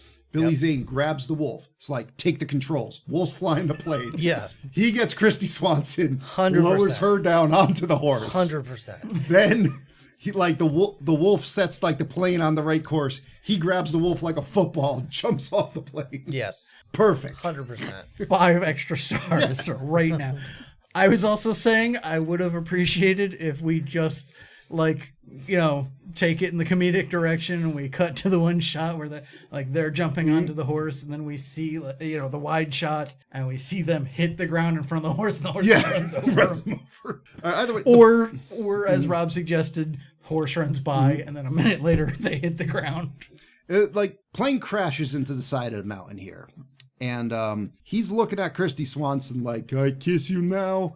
And then the goons immediately show up with the cock block on the truck. Make your penis. And, Quill, who has been a badass so far in this movie, he's like, all right, you two hanging off the truck, not aiming down the sights of your guns, fire randomly. How come you can't shoot him? Yeah. I'm going to open this door, knock your ass to the curb, and then get in the same disadvantageous position and fail to shoot him. Now, is anybody driving this Yeah, vehicle? Because it immediately crashes after that. Yeah, it didn't look like anybody was driving. He pointed his head toward the cabin of the vehicle. He's like, He was "What are yelling you-" at somebody. He's just yelling at driving somebody, faster. something, but I could see no one. And then I think Zach was driving. He couldn't see over the windshield. Zach Braff, and then the thing just crashes into a tree, and you're Yep. like, well, what are we doing here? Well, yeah, we the cabin is, as we saw earlier with the little kid, was kind of cramped, and we have 3 people in this scenario, 2 that are hanging out of the door already, and then him who then becomes hanging out. There's no way anyone could be in there driving that shit. That's what I'm saying. I think the other guy had one foot on the gas and one hand on the wheel, and the other one out the door with the gun. Have you ever tried to open a door while you're driving that I'm quick? not saying it was a good idea. Yeah, that's some bullshit. Well, now Phantom and Swanson are in the woods. So some guys are chasing him on horseback. Correct. And luckily, he's friends with the rope The people. rope people. That's a Which is- thing here. Which is what? Never mind. Well, that is not, their actual group. Sure. That is just whatever name That's he what they throws call them on because them. they like that. They like a hanging folk. Yeah. They just drop some nooses. Drop a bunch of nooses down, and These because two. Yeah, it's a they do. movie, these go around these gentlemen's entire torsos. Yep. And they get caught up and go woo, and go bouncing around in the sky for a while. When in reality, their heads would have gotten caught in the nooses. Their necks would have broken immediately, if not instantly decapitated them, and they would have died right there in a bloody heap on the ground.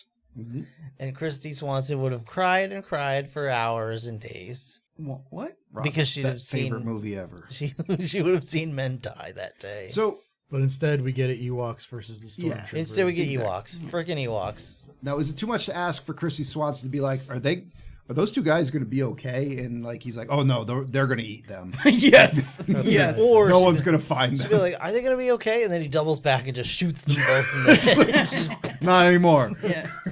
Good point. No loose ends. Now they're not a problem. That's not what I meant. Yeah, he's like, good job, guys, and they're all like, yay, we killed 2 dudes. Yub nub. And he rides off back to the Skull Cave, which Castle Grayskull, this is not. Oh my god. Or Batcave. Yeah, this looks like he spray painted that on with a giant stencil.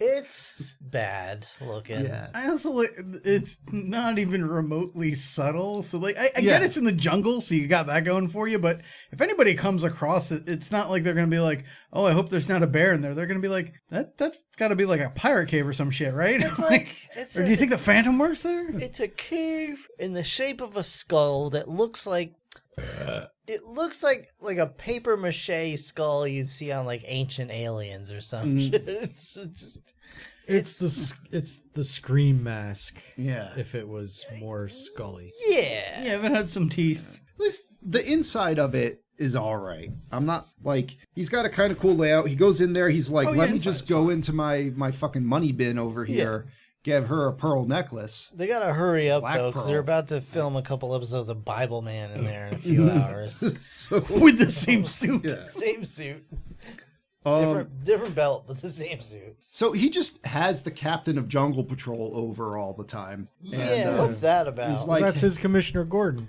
Yeah, but Commissioner Gordon doesn't hang out in the Batcave. And- This is a little weird. Again, he's well, he's like, I can enter your room at will. Like, if you tell anyone who I am, I'll fucking shoot your kneecaps out. Also, he likes to entertain men once in a while. Yeah. In his cave with his little boys. Hey, Plus, don't you Plus, worry it's about not it. like the Phantom Cave isn't the Bat Cave under Wayne Manor. Yeah. It's just always the Phantom Cave. Kit Epstein over here in his Phantom Cave.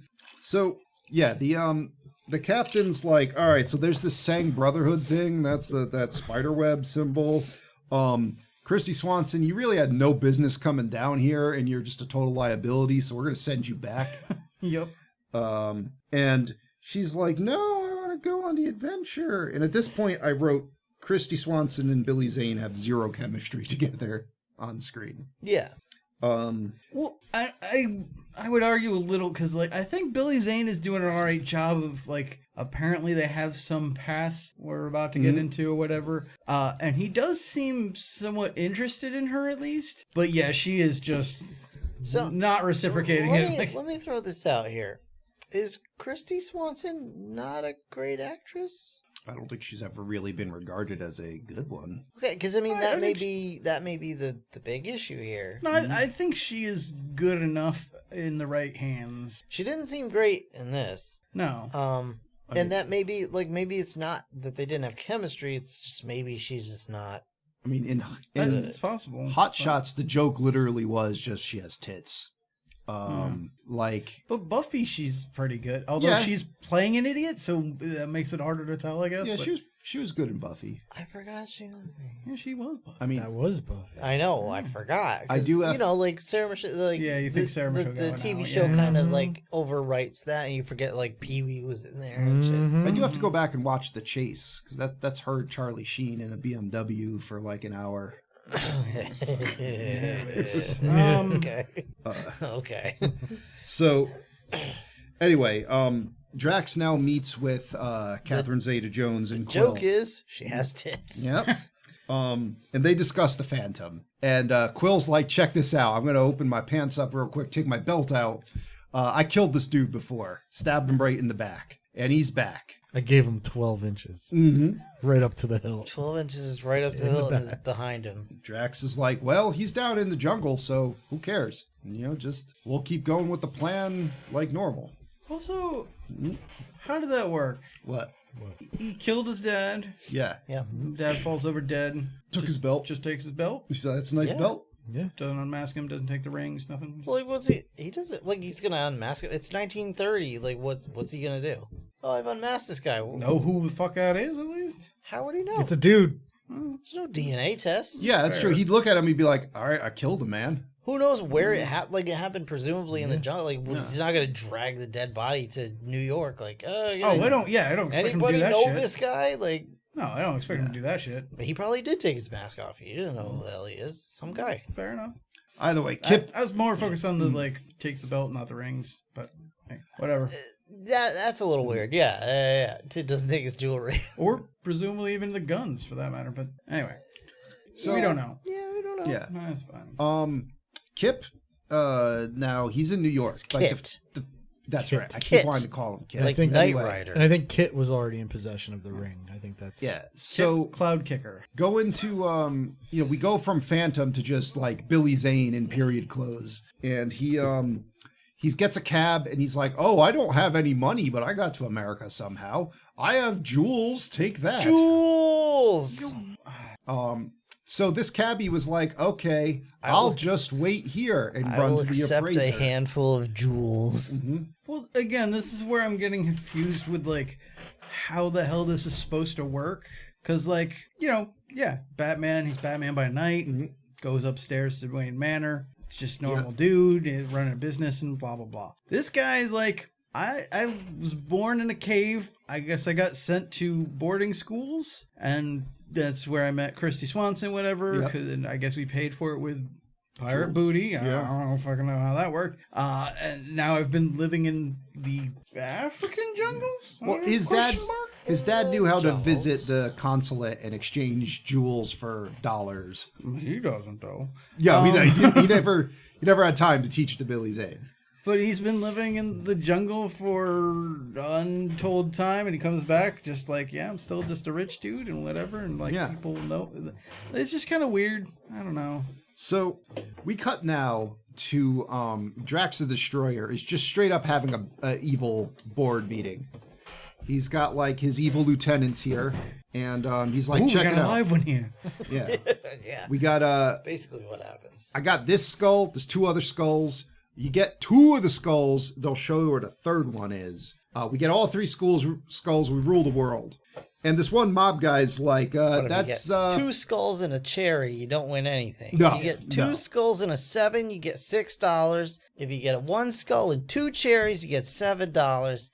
If you get a skull and an ant hill, you get a Tickle Me Elmo doll. If you get a Tickle Me... Shia LaBeouf. You get a Shia LaBeouf. Well, if you get 3 Shia LaBeoufs, they throw you out of the casino. Yeah. You get an inspirational video.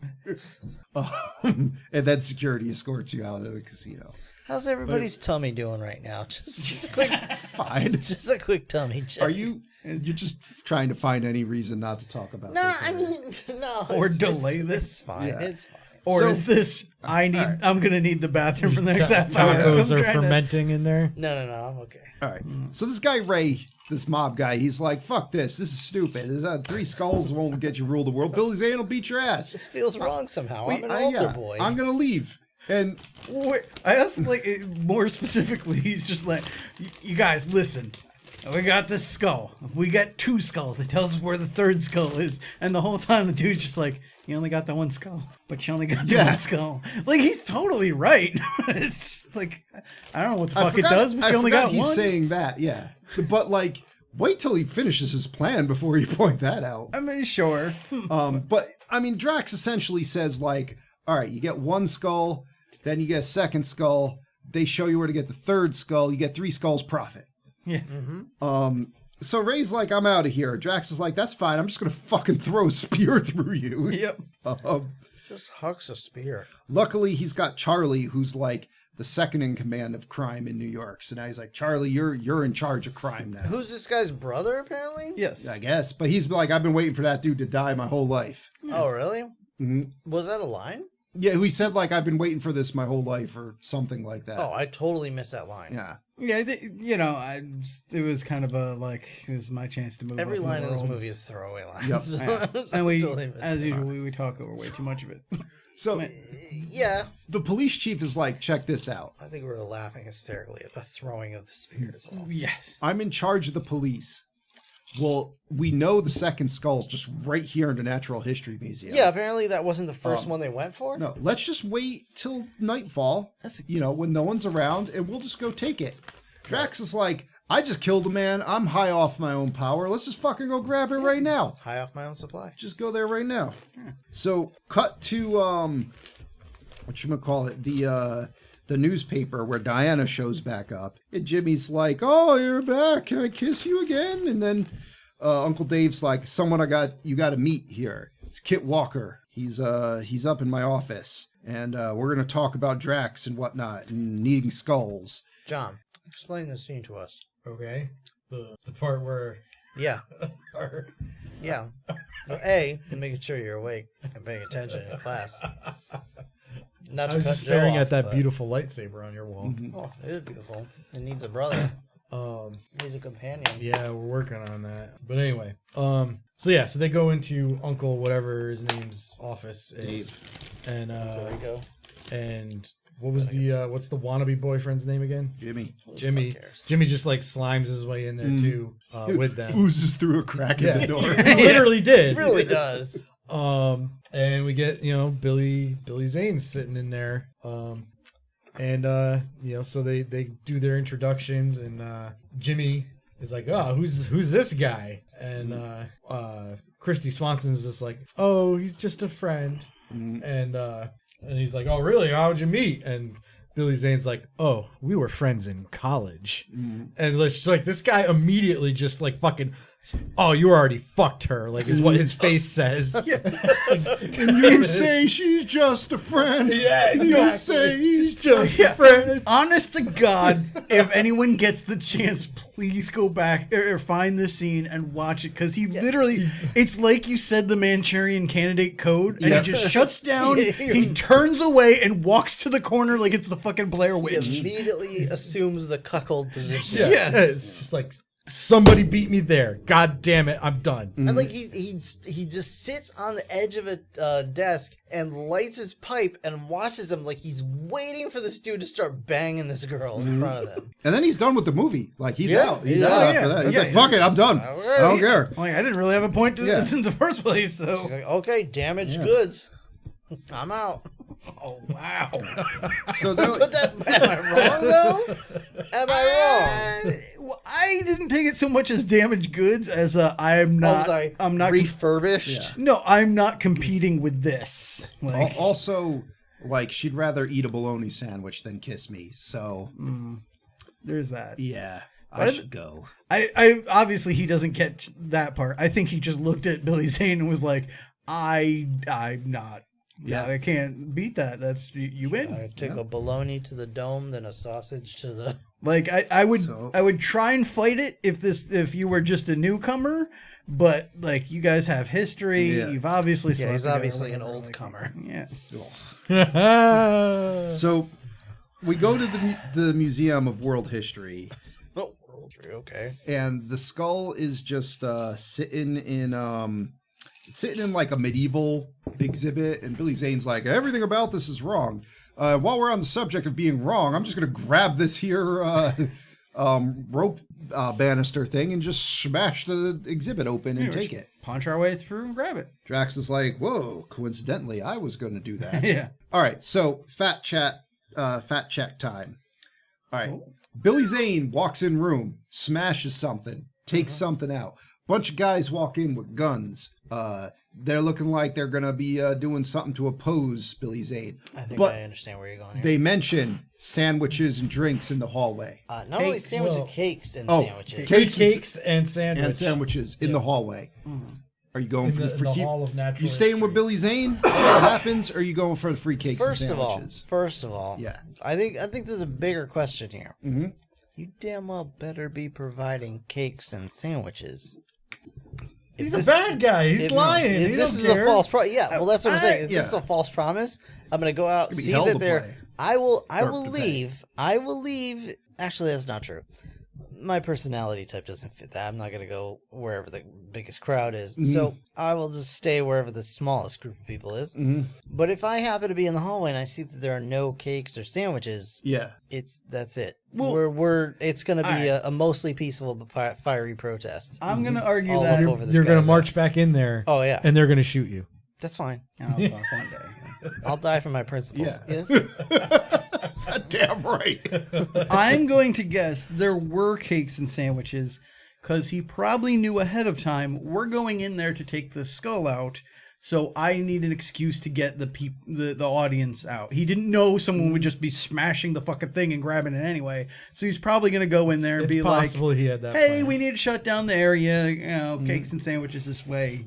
Yeah, go do your thing." Okay. Well, But what kind of cakes? What kind of sandwiches? So you don't know till you get out there. You're that's the real the problem. luck of the I'm draw. probably not going because they're probably going to be shit, and there's going to be Yeah. a ton of people waiting Yeah, in 'cause line. it's, to it's do probably it. gonna be a bunch of sweaty fat people like yourself, waiting for like what cucumber sandwiches. and there's probably not going to be that many of them. And it's gonna be like what, a pound cake if you're lucky. And you're going to get like crumbs and like just the things that fell out of the sandwich as Yeah. people grab Yeah, pieces of it. yeah.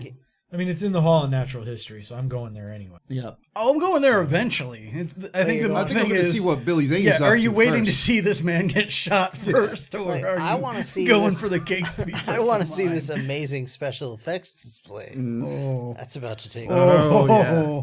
So Oh, either here way, we go. everyone's just like cakes and sandwiches. Let's go. Let's do it. And everyone just clears out of there as if he was just like, bitches, leave. I mean, there were also like 6 guys wielding Tommy guns. yeah, but they're and- museum security. yeah, they're museum not a security. And also, it's the 30s. Yeah. So Well, this is the part. Yeah. One of the parts I found rather amusing because he grabs the skull, he puts in Yep. the bag. Apparently, smoking bag. Apparently he already had the other skull in there. I don't know if that's smart or stupid, but the bag starts smoking, and soon these skulls lift up and start spinning around and stuff. Yep. And I was again just thinking about like the. I don't know how many people were in that room, but like I gotta imagine there are a few of them that didn't get through the door yet. Like, wait, what the fuck's happening? That's all right. They didn't see that till post was done anyway. So. That's fair. Or fair. because they were 1930s people, they actually had enough sense to be like, oh shit, Yeah, turn I'm around. gonna leave. Yeah. I I'm was not not gonna meant to stand see there this. and take an idiot cell phone Yeah, video this is not a world star to moment. put on my fucking TikTok. These skulls are just breaking all the stained glass in here. Drax just has an orgasm. And then they fire their eye lasers. It's called the quickening, Joe. Well, the quickening gives you a mangasm. Yeah, it was a right quickening. there. So they fire their lasers into what appeared to me to be a map of Southeast Asia. I think It looked like that was India and like it looked like it was firing the beam at like Thailand, somewhere in that area. Yeah, sure. So that'll be weird later. But anyway, You know, so the Thai Triangle, you've Yeah. never heard of it? Yeah, that's, I that's think- where the Devil's Vortex is. Devil's And Anus? yeah, I think it pointed out Skull Island. So they have. Yeah. all right, Drax is like, that was cool. Let's just capture Kit and Diana, take them. I mean, We'll take them back to my office, beat them up. Yeah, like I don't know what I'm gonna do with them yet, but We'll watch Catherine wanna keep 'em Zeta-Jones around. slap Christy Swanson around. oh yes. And then he has Quill and some goons Slap me, Catherine. take Kit up the stairs somewhere to go dangle him over the edge of the building or whatever. And Kit's just like, I'm just gonna kick you all down the stairs, run into this humble machine room. Hardcore donkey kick. Yeah. Oh, these two goons, first they get that.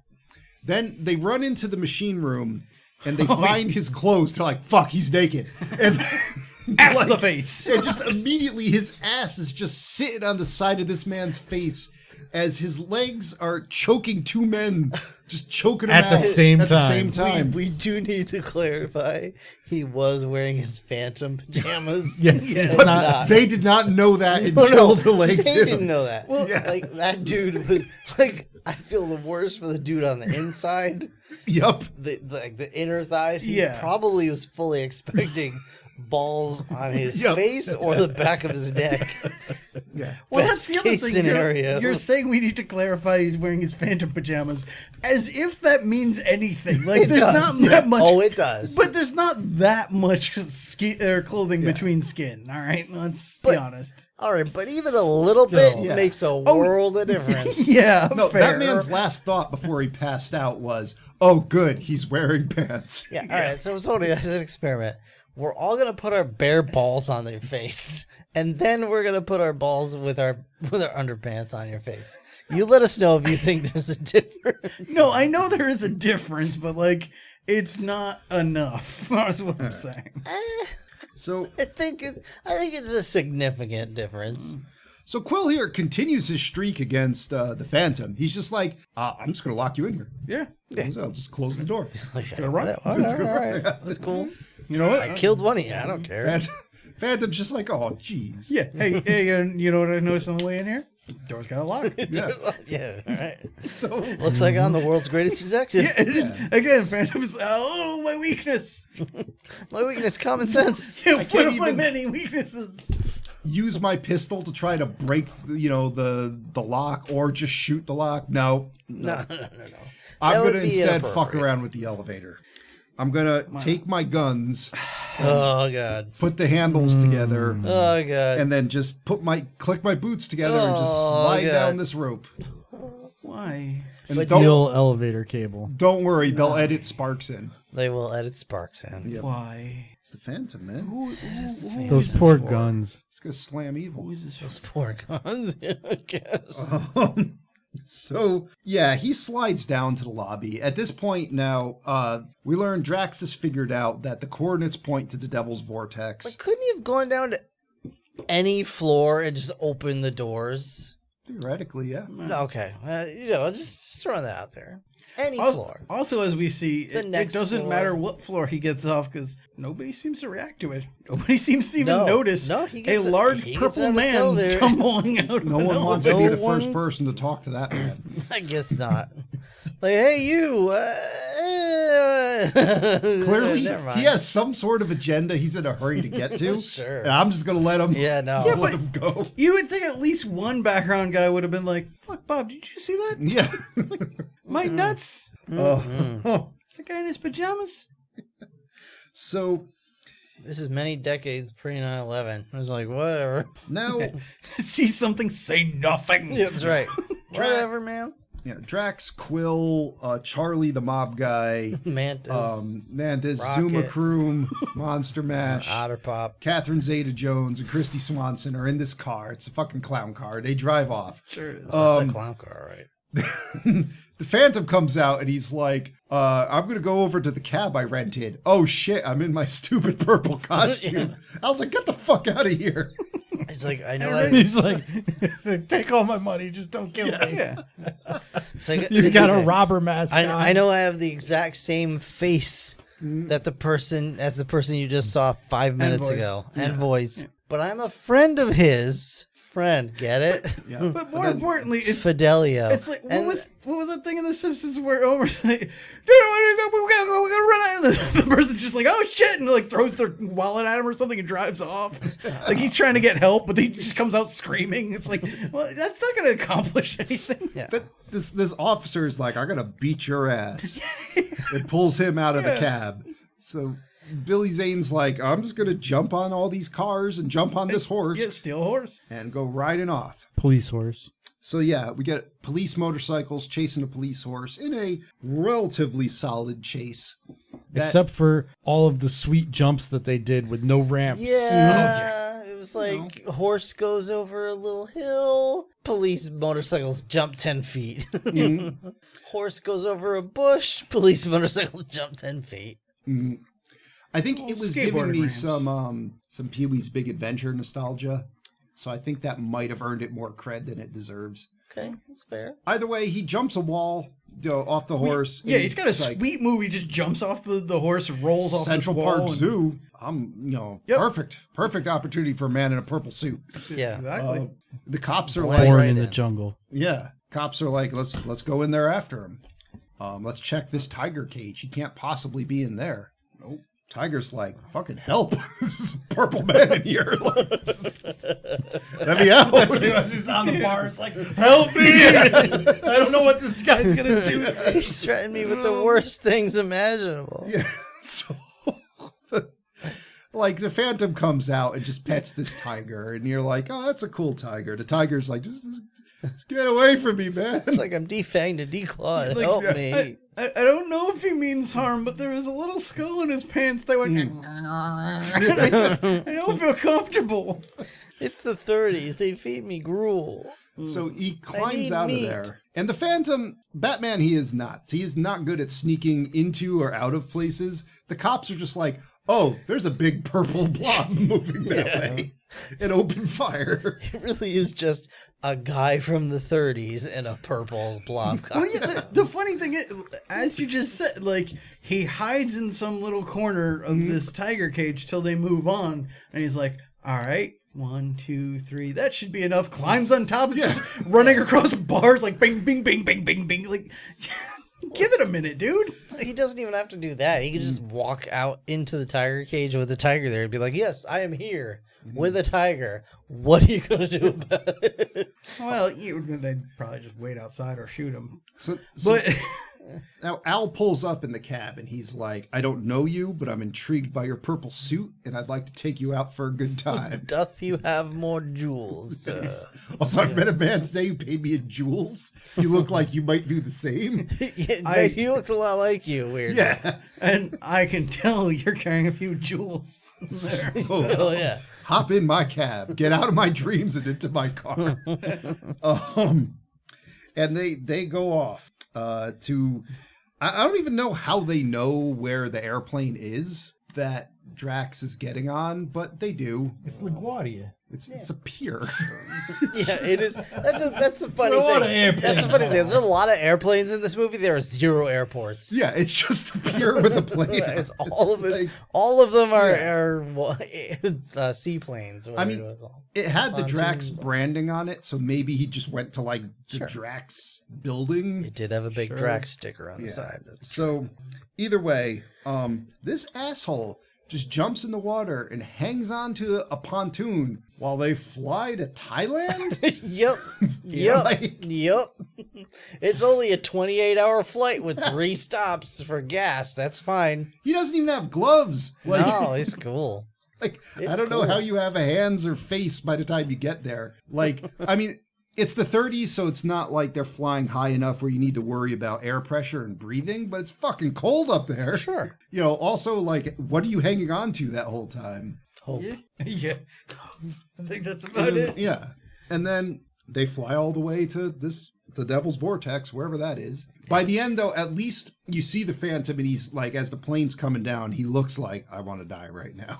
He looks pretty messy. Yeah, this is again like I think he was like sleeping on the pontoon and fell off and like held on to and like woke up that way. this would be a good time, or it would help if they maybe threw in some kind of more of a supernatural element to help explain these kind of things. But Yeah. But yeah, he just rides out of the water like he's a little hippo. Yeah. He's adorable. So Little purple hippo. they all get in like a diamond raft cat. and they go rowing off into a cave. And the Phantom just swims after him. Luckily, none of them ever fucking turn around. Why would you? No. Yeah. I mean, who could be behind you? Thankfully, there are no sharks in that I mean, water. Well, to be fair, what are the odds you're going to think someone hung onto your plane as you flew all the way to Thailand? But if they just they General- get out and it's just a purple suit with a skeleton in it stuck to the side of the plane. They're like, oh shit. Or it's just a purple suit with nothing in it, like it just caught and tore. There's just a naked Billy Zane in the middle of the ocean somewhere. So they just straight up row through this cave onto a Pirates of the Caribbean set. Oh God! So They would count their lucky stars if it were Pirates of the Caribbean set. They found themselves at Pirates Dinner Adventure, Fair enough. a ripoff Yeah. of medieval times. They took one boat trip through Pirates of the Caribbean. Yes. and Oh then yeah. copied They that. grabbed Yeah, as this much is- stinky water and Right. this is coins. the Pirates as of the they could. Caribbean. This is that one pirate-themed mini golf course. So They just flooded. how many seconds after you saw the set did you realize the whole fucking thing was going to explode? Oh, I I don't even think it was a full second. Like, it was pretty much immediately. Once I was like, oh, it's the bad guys, base. That's it. Once the bad guys have a Yeah. base, yeah. it's exploding. You're like, the end fight will happen here and it will blow up. I was also, while I knew that was coming, I was also somewhat distracted by the fact that they are just, they're capital P pirates. They're like the striped shirt, the Yep. whole, I think one of them probably had a peg. Like we're not even like pretending. One of them is outright dressed as Captain Hook. Which is funny because I think that's the title of their players union is the Capital P Pirates. Their Actors Guild. Yeah. So yeah, they get out onto a little like dock, and I think a man was just hiding under a net, and he just flips out like ha. He And brings them a pitcher of Pepsi and some Cornish Caymans. yeah, Xander's like, I probably should have brought some goons with me. I got Quill, And an some old mob shitty guy, and a Catherine Zeta-Jones, and a hostage. That's, but Quill's like, hey, I'm part of your club. I'm part of the Capital P Pirates. Just take me to your leader. Look at my shitty tattoo. We'll be seating you in Section C. Which You'll is be funny. rooting for the green team. It's like, oh, that's the pirate tattoo. And I'm like, that's one of the designs that comes free with like a carve your own pumpkin kit. Yeah. It's also one I could put on right now with Sharpie. Yes. Yeah, without trying. And now the Phantom is the movie's trying to imply that he's sneaking through this lair. He is prancing at best Oh, boy. in a very tight purple suit. But you're like, that's not really sneaking around. That's like you're doing like a ballet dance kind of through this area. And then at this point, Catherine Zeta-Jones turns to Christy Swanson. I guess Zara turns to Diana, and it's like, us girls need to stick together. I know we've done nothing but slap each other, and at one point I tried to steal your shoes, but Yeah. Well, we have to stick together. It was at one point one of the Grody capital P pirates Yep. insinuates that he's gonna take Put the rope advantage on her. of Christy Swanson, and Yep. Catherine Zeta-Jones steps in and gives him the old knee to the groin. Because before this, I think she says something about like, "What do you stand for?" Something, and you know right away it's like for no reason she's just gonna have a turn. So you're like, all right, yeah, Catherine Zeta-Jones is not going to be a bad guy in her. It's fine. And then they're walking into the main villain set, and you're like, holy shit, that's Shang Tsung. All I ask is that we can get some maybe light scissoring or Just like be aggressively holding on to each other and rolling around on the floor a bit. that would have been good. Like maybe some mud or water, something. Just immerse them in some kind of fluid. Yeah, just something to. For the love of God, let's cut to them like a couple hours from now. They're in the sub. It's getting hot, and then we have to take I something don't want to off. sound rude, but we've seen Billy Zane's dick and balls for a good hour and a half at this point. Like, Yeah, I just want to see Christy Swanson in something less than like a circus tent. yeah, just anything less than like a felt business attire. So I'd like to feel her business. Wow. Shang Tsung's here. He's Cowboy Sang, the leader of the Brotherhood of Sang. He's a descendant of the original dude that killed that boy's father long ago. So Xander's like, check it out. You have a skull. I got 2 skulls. We put the 3 skulls together. It'll be awesome. He's like, I'll feed your pink ass to the sharks. He does say, I'll feed your pink ass to the sharks, which is pretty amazing. And he's like, first off, you don't have the 4th skull. So apparently you don't have shit. Xander's like, I didn't even know there was a 4th skull. It's fun. It's like, you haven't gotten the chase figure. Yeah. If you don't get Macho Man Randy Savage and Hulk Hogan and the other guy, 4th guy, Ric Flair. sure. Andre the Giant. Andre, you got Ultimate Andre Warrior. the Giant. The Ultimate Warrior is a chase figure. If you don't get him with the green stripe instead of the blue stripe, you might as well your stop. other Funko Pops mean nothing. Yeah, just Funko Pops. Not with the chase figures. God, stop it. No, what it really this is a shitty freemium game. Like, oh, it's free to play. Oh, but you really need that gray skull That's that true, costs yeah. $5.99. Like- oh, did you get the gray skull? I mean, you need the silver skull. You don't That's going to be need- another You $5. don't need the 4th skull, but you have to wait 72 hours for the 3 other skulls. And when you think you're going to win, Billy Zane's activate. going to show up and beat your ass. Yeah. That's correct. So anyway, Or you can spend $2.99 and jump. Get it now. so Charlie's like, he thinks he's hot shit here. He's like, check it out. Every man for himself. I have a gun, and I just want to go. So let's just do that. And Shang Tsung's like, just fire the cannon. Yeah.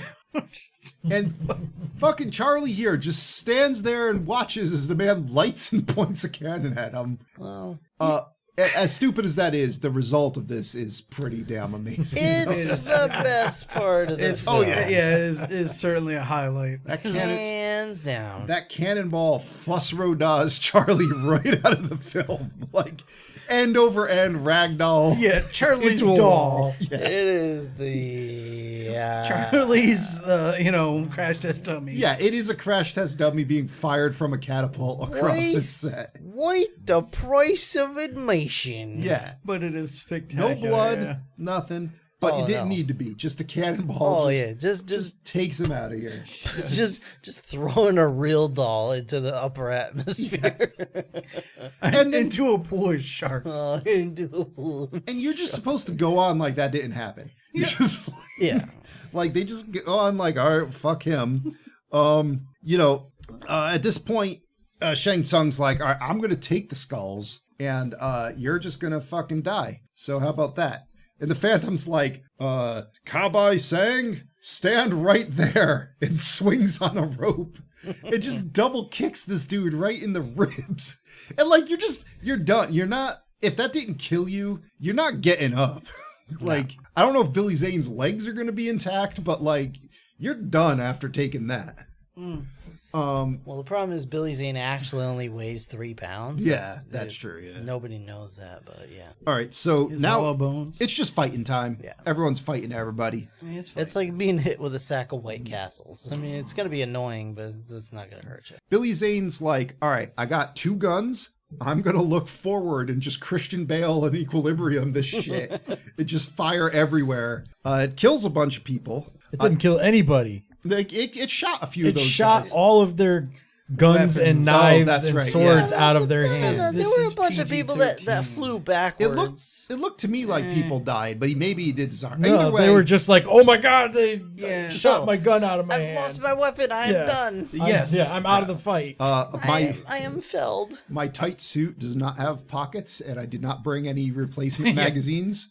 So I literally just have the I was you know, PG'd 8 out of this rounds in movie. each gun, and Yeah, that is the funny thing. He's just the one and done with the weapons there. yep. So he's like, "That's okay. We'll just have a stunt show. I'll just start punching people." Which it makes sense. I mean, dinner's almost over. You got to get with the stunts. Christy Swanson's doing halfway believable choreography, but Catherine Zeta-Jones is literally just doing flips while a man swings everywhere she's not. Yeah, and Like, you could, waits for her to complete you the can flip. see like she's waiting for the cue and Yep. then does her move. Well, the stunt double does the move, and then it cuts back Well, to that's Catherine yeah. Zeta-Jones where she ducks under a blade, and then Either Catherine Zeta-Jones or more likely her stunt double is doing these things. It's not so much that Christy Swanson is doing a better job, it's that her stuff is easier to choreograph. So with the flips, you have to wait and do the right time where you're hitting the person. Christy Swanson is just like, hold the sword this way to block. Hold it this way to block. Put that way to block. All right, let's move on. So Xander and Quill are just like, "We're leaving. Just take the 2 skulls. We're going." And Shang Tsung's like, "I'm gonna fight you, Phantom. We're gonna have a row here." And like, he's got a sword. Phantom's blocking with the skull. Then Phantom gets a sword. Then this guy comes in to try to help Kabai Sang here. And Sang's got a dagger and a sword. He blocks the Phantom's sword, stabs his own goon and says, "My fight." And then throws the knife nowhere near the Phantom. But the Phantom's like, "A knife?" And like turns and looks. Gets the sword knocked out of his hand. So now it's like his back is to the moat around the pirate ship here, which is full of sharks. And, in front of him, Shang Tsung pointing a sword at him. And I forgot what Shang Tsung tries to say, but Billy Zane has an impressive vertical leap as he jumps up, grabs a chain, and apparently Kabai Sang here, when he does a thrust, he throws 100% of Totally his weight committed. behind it. he commit, man. Jumps off. He was trying for that like Joe Pesci flying punch that he did in My Cousin Vinny to knock that dude out. Oh my god. But he does this in such a way that it looks like even if Phantom hadn't jumped out of the way, they still would have both landed in the water. Yeah. Like I don't know. So it's one part sword thrust, one part bull rush. Shang Tsung's in the water. Water turns red. Sharks eat him. He's out of here. So now Billy Zane takes the ladies and takes them to the escape sub room. Sure. Catherine Zeta-Jones is like, "Those are torpedoes on this sub. If this hits anything, they will go off." Again, not how torpedoes work. But Also, did that have any relevance to anything ever? well, she was concerned about being in it, and he's like, "Don't worry, I'll use the periscope to aim you the right way." So there's a turntable with a sub on it that aims it, and then the sub just goes forward with 2 warheads strapped to the front of it. It's a kamikaze sub. Yeah, it's a fucking chitin torpedo, like the kamikaze subs they had in World War II. Like, I'm pretty sure he just loads these 2 girls in that and launches them out of there. And I guess that's how this base defends itself. It has Oh, okay. chitin torpedoes. Sure. So yeah, he puts the 2 girls in that, but Quill, again, for like the 5th time in this movie, gets the drop on the Phantom and just hits him with like a club or something. They start fighting. Drax is like, "Oh, there's the other skull. I got 2 skulls. Let's see what happens." And what does happen, Robert? Beast. Yeah, Beast Wars. Like, and we didn't really go over this that much in the museum scene, but it's, I mean, Who Framed Roger Rabbit is being too generous. How much worse would the skull just tied to fishing line being dangled? Worse? No, I think it would. No, actually, I mean, how much better would that have would have been? been Yeah. It would have been like legitimately better. So the skulls all fuse into one. It's a triple skull. It is a triple skull, but it's not like one skull with 3 colors. It's just all 3 They're skulls. mag locked. The skulls do have like wedge-shaped apertures on the back of their head to make them fit together. Sure. And like you see them floating in the air and you're like, this is the worst CGI I've ever seen until the actor comes and grabs it and you're like, this is the worst practical effect I've ever seen. And it just starts shooting lasers out of its eyes, and you're just like, what are we doing here, guys? These lasers are doing nothing to anything on the set. Right. Until Quill's like, point it over here. And he's like, pointed at you? Okay. Yep. And it just evaporates him. He turns to dust, I guess. Like the laser hits him, and it looks like the 28, what was it? How many? 13 days of night? Yeah. This is the Or 30. Right? 30 days? Whichever. It looks like he got Thanos. Yeah. Yes. He got Thanos. And then, so... Again, just throwing a trash bag of dust in the air would have looked better. So then... Dumping that from the top of the screen. Also, did I miss something? Why that skull? Whatever. What? There's 3 skulls. Only one of them seems to shoot lasers Yeah, out of its one of eyes. them... Because you got to be holding on to the other two. Yeah, like one of them tells the According to future. One of them gives you a sandwich. I don't know. That's the thing. One of them lasers, future. I guess that's sandwich. what I'm saying is like, did one of them say like, you know, hey, these 2 skulls have their mouths open for your hands to go in, or like what is? That was the silver skull he already had, because as he was walking into the museum, he was just like, blah, blah, blah, blah, blam, and fired a bunch of sandwiches out. Oh, everyone was Yeah. like, there's sandwiches in Right. the hallway. Yeah, exactly. Cake So and he all. got the sandwich skull. He got the laser skull, and he got the fortune teller skull. Looks like my future's going to Well, have a lot no, more because sandwiches and lasers. the first skull was the magic 8-ball skull. So that was the future skull, the fortune skull, as they call it. Because the eyes looked like they had magic 8-ball things in them. I think it was just whichever one the actor's hands aren't covering is the one that gets to shoot. Yeah. The So lasers. then Billy Mays is like, I have my Billy Mays. I should point out, ShamWow. ShamWow. at this point, yeah, Billy Mays here, Xander, he's turned his acting's already at 10, Yeah. so the director has plugged that amp into another amp. Oh, he and wrote- he's turned that up to 10. he wrote 11 on the thing. Yeah. Yep. And cranked it. And so Billy Zane is like, hey, I've had the 4th skull the whole time. And it's my dumb little ring. It's protecting me somehow. Don't worry. Yeah, so Xander's like, I'm going to laser you with my green beams. And he's like, no, I'm going to deflect with my tiny ring on my finger. My Schwartz. My Schwartz with my purple beam. And it's like just the worst. Like, Billy Zane is like throwing half a punch in midair while just jiggling his fist vigorously. Yeah.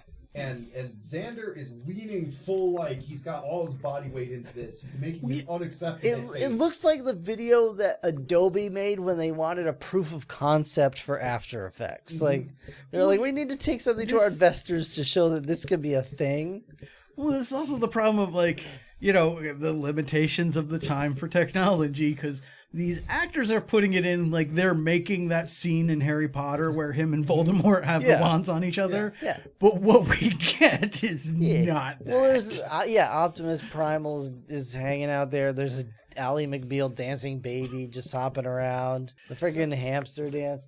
It's just awful and unnecessary. Well, the lasers aren't too bad. They're the lasers bad. are too bad. Well, the lasers are bad, but they're just shitty lasers. They're the worst Yeah, part of everything on the screen. But the Yes. the low main. Or the best part, I should say. What was his Lopan. Lopan. The pinkies. Lopan and the old guy from Big Trouble in Little China. Their laser battle was better. That's Yeah, true. this is like the perspective of the lasers doesn't quite work. It's not All right, quite well, right. I'm not trying to defend the lasers. What I'm trying to say is it's about to get worse. Oh, yeah. Because we've Yeah. been... So Xander suddenly goes full Palpatine. As his beam is shrinking and Billy Zane's giant throbbing purple beam is about to overtake him. And so was mine. So like then Xander's like At this point, Robin has pants Yeah. down and is running towards the television. he's like, what is it? Unbelievable. Yeah, he just, unbelievable. No, he's full on, I believe, leaning forward on his tippy toes. Well, he's floating. Yeah, so point. he's being Yeah, pushed he's, up by the floating. beam. He's being held up by the power of the laser. But it then hits him. It then hits the, him. the purple beam hits Well, him. Yeah. Yep. And then He he is is flued. he is edited out of the film. Yes. And a animated GIF of an explosion is Yes. pasted over the top. A shower of Cheetos, I A believe. shower you of described Cheeto it. dust, yes. Yeah. Basically what happens when we all get up to leave the room here. But my favorite part is where he was, we get the Cheeto dust and the bad gif of a flame effect. And then for no reason, another flame comes off screen. Oh yeah. Oh yeah. Like, I don't even know Just- what that was. Well, that's the that's the rest of the environment saying, "Okay, it's time to kick this off." I guess. That was the split second where Billy Zane was still doing the purple beam, but Xander disintegrated. But it's just that little bit of time where Xander wasn't there and the beam was still going. Went into the island, and it's like fucking Goku throwing a Kamehameha and missing. Like, Yeah. Once you destroy the final Horcrux, then the rest of the island's like, all Kabloomers. right, we're Yeah, out it's of impossible here. to dodge that You quad can laser. no longer maintain the base. so here's what I don't get: we get 3 different effects in quick succession. None of First, them good. After this guy explodes, right? Billy Zane jumps in the water after the chain that's attached to the chitin torpedo that's speeding away. So he goes to grab that. But there's a fireball that's clearly nowhere near him. Just this 2-dimensional flat fireball layered on top of him that is moving like slower than molasses, chasing after him. He avoids that. Then we see actual practical effects of them just blowing the fucking setup, and that looks good. That's like it's stuntmen jumping around and actual explosions going off. Then you get a terrible CGI of Billy Zane being dragged by a submarine. He's just held on to the pontoon of the airplane, so I guess this is whatever to him. And then he's like underwater. Right. so after the sub stops, he climbs onto the sub. Now, you'll notice that sub was not openable from the inside, as if you would put, like, a kamikaze person in there and seal them I in. did not notice that. Okay. Yeah, it's a fucking chitin torpedo. Okay. But anyway, Hey. he lets the 2 girls out, and the 3 of them look at, like, how hard would it have been just to make a papier-mâché volcano, put it out in your yard, and put a firecracker in it? Well, I mean, That would have looked better than what we got. Yeah. yeah. I mean, for a second, it looks like this volcano's erupting, but then when I think they ran out of their budget making those paper mache sharks that we didn't even talk about. I have a theory that because of how much is going on with the rest of this movie, that if you probably, because the movies aren't generally shot in or chronological order and stuff. If we probably found out what order they actually did it in, we'll see like at what point they had a stuntman and then he got injured on the set. Yeah. And then they had to be like, all right, well, let's go slower with our stuff. And then someone else got injured and like, all right, we can't actually burn anything else. We'll have to put it in post. That's what I'm guessing happened here. So, I mean, this looks like in Birdemic, but when the guy ran because he heard the mountain lion, and then the forest just caught on fire. Yeah. When they just took that stock flame and copied and pasted that around the screen, it looked like that. It's also very indicative of when the birds just flew into things and exploded. It's the same. I'm certain it's the same effect of the explosion. And then we get to my website you get that from, but my second favorite part of the movie. I mean, obviously the man getting launched by the cannonball, like it doesn't get better than that. But now he takes Christy Swanson back to the lair, and he's like, "Yeah, I'm like the 21st Phantom. I'm gonna go put my dad's gun belt." On his grave. He's like, I was born in this cave because apparently we're born in the spot where we're going to be buried. I don't know. But she's like, that's nice. Can I go? Can I please go? And like his servant comes in and is like, yeah, the plane's ready. Catherine Zeta-Jones also wants to leave. And like, Ghost Dad is like, son, go hit that shit. yeah, you gonna hit that? It's the time in the movie where you kiss her. Go. So he's like, okay, Dad. And he takes her, like, rides her there on a horse. And then, she's like, take your mask off, kid. It's obviously you. Yeah. And he's like, okay. So I can only take my mask off to the one I intend to marry. That's the only one I could tell the secret to. And then he kisses her, and she's like, all right, I'm going home. Yeah. And just leaves. And he's just like, God damn it. But I loved it because Ghost Dad's like probably off camera, Yeah. just shaking his fucking Well, head. here's the thing. We didn't watch all the credits. We missed the mid-credit scene where the plane explodes. so yeah, I was just thinking, we see Kristen Swanson back at her hotel, and Ghost Dad appears just like, go take a shower. Guys, stop saying Ghost Dad because it conjures up inappropriate images. For what the scene I just described, it might yes, be appropriate. the ghost more- of Longshanks. But like legitimately, problematic. Okay, so And that's me talking. I love that because this guy had the balls to be like, no one can refuse the Phantom. She's like, watch me. Yeah, yeah. I'm going. I'm Yeah, going to fly off into the sunset with Catherine Zeta-Jones, and there's nothing you can do about it. Oh, I want to see that story. Just hear So the sounds of scissoring. So his dad, as they're flying off, his dad is like, well, Diana, had, she left him to go home, but she thought, I have to come back soon, or something like that. Sounds like an octopus clapping. Like his dad's just in denial of the whole thing. Or that's what what Kid told his father, like, oh, she's coming back. Don't worry, Dad. Yeah, no, Yeah, that she's coming plane back. landed in New York, and Catherine coming Zeta-Jones back. and Don't worry, Dad. Christy Swanson. The line of Phantoms isn't gonna end here. Anything now. He's coming back. They lived happily ever after together, Sure. and that's the Phantom. That is It ends with just a close-up of his belt. Just the credits roll over that. the end. That's the Phantom. Tony. Yeah, so Phantom us, buddy. on RottenTomatoes.com, critics gave this a score of 43%. Audience gave this a score of 31%. That's their thoughts and opinions. What about you and yours? Rob, you look like you're about to fall asleep. I don't think it was 40/31%. Like, this is a dumb movie. It's bad, but like, I don't think this is any worse than the Shadow, which isn't high praise. But like, I mean, I didn't hate watching it. It was dumb. Like, everything about it was bad. Like, okay, so all right.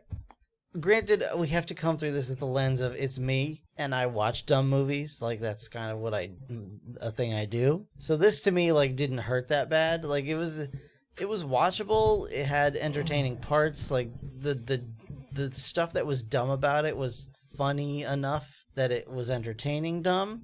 I'm not going to recommend it necessarily, but I don't think it was 30% bad. I would say it's like 50% bad. So that's I think my take on it. Okay, Joe. Yeah, I mean, it's definitely an F. I think Rob's about right. It's about 50%. It wasn't torturous to watch. No, it breezes through. It went quick. For an hour and like 40 minutes, probably 10 minutes of that's credits. Like, it moves along. But like, I don't think the character sucks.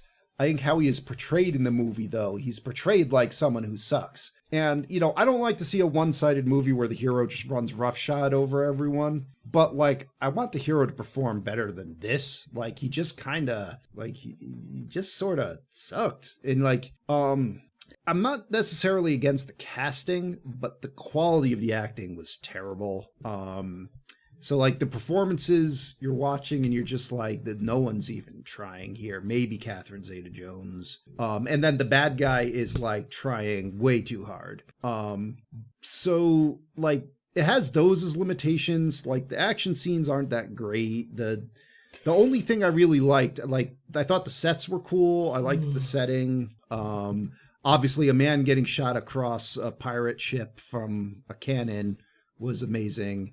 I loved the fact that Catherine Zeta-Jones was just, or not Catherine Zeta-Jones, Chrissy Swanson was just like, yeah, you're not entitled to me, like, just because I'm the female lead.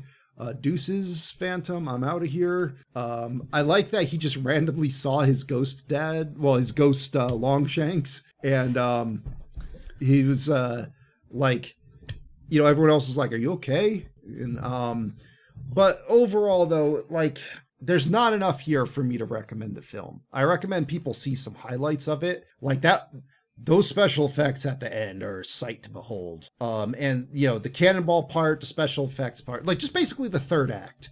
Skip the rest of the movie. And yeah, like I'm ultimately I'm not going to recommend it. I probably did like it better than The Shadow and Dick Tracy, but I don't know for sure. I would have to watch those other two movies again, which I don't really want to do.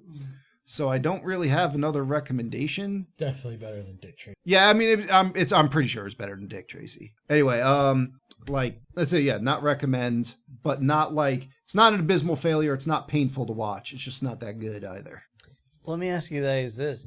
Do you think the whole Christy Swanson thing at the end was their attempt to like set up a sequel? Oh yeah, there were supposed to be three sequels. Like a really misguided. Like, this was supposed to be 3 movies. This was going to be a trilogy, but yeah, they had them signed up.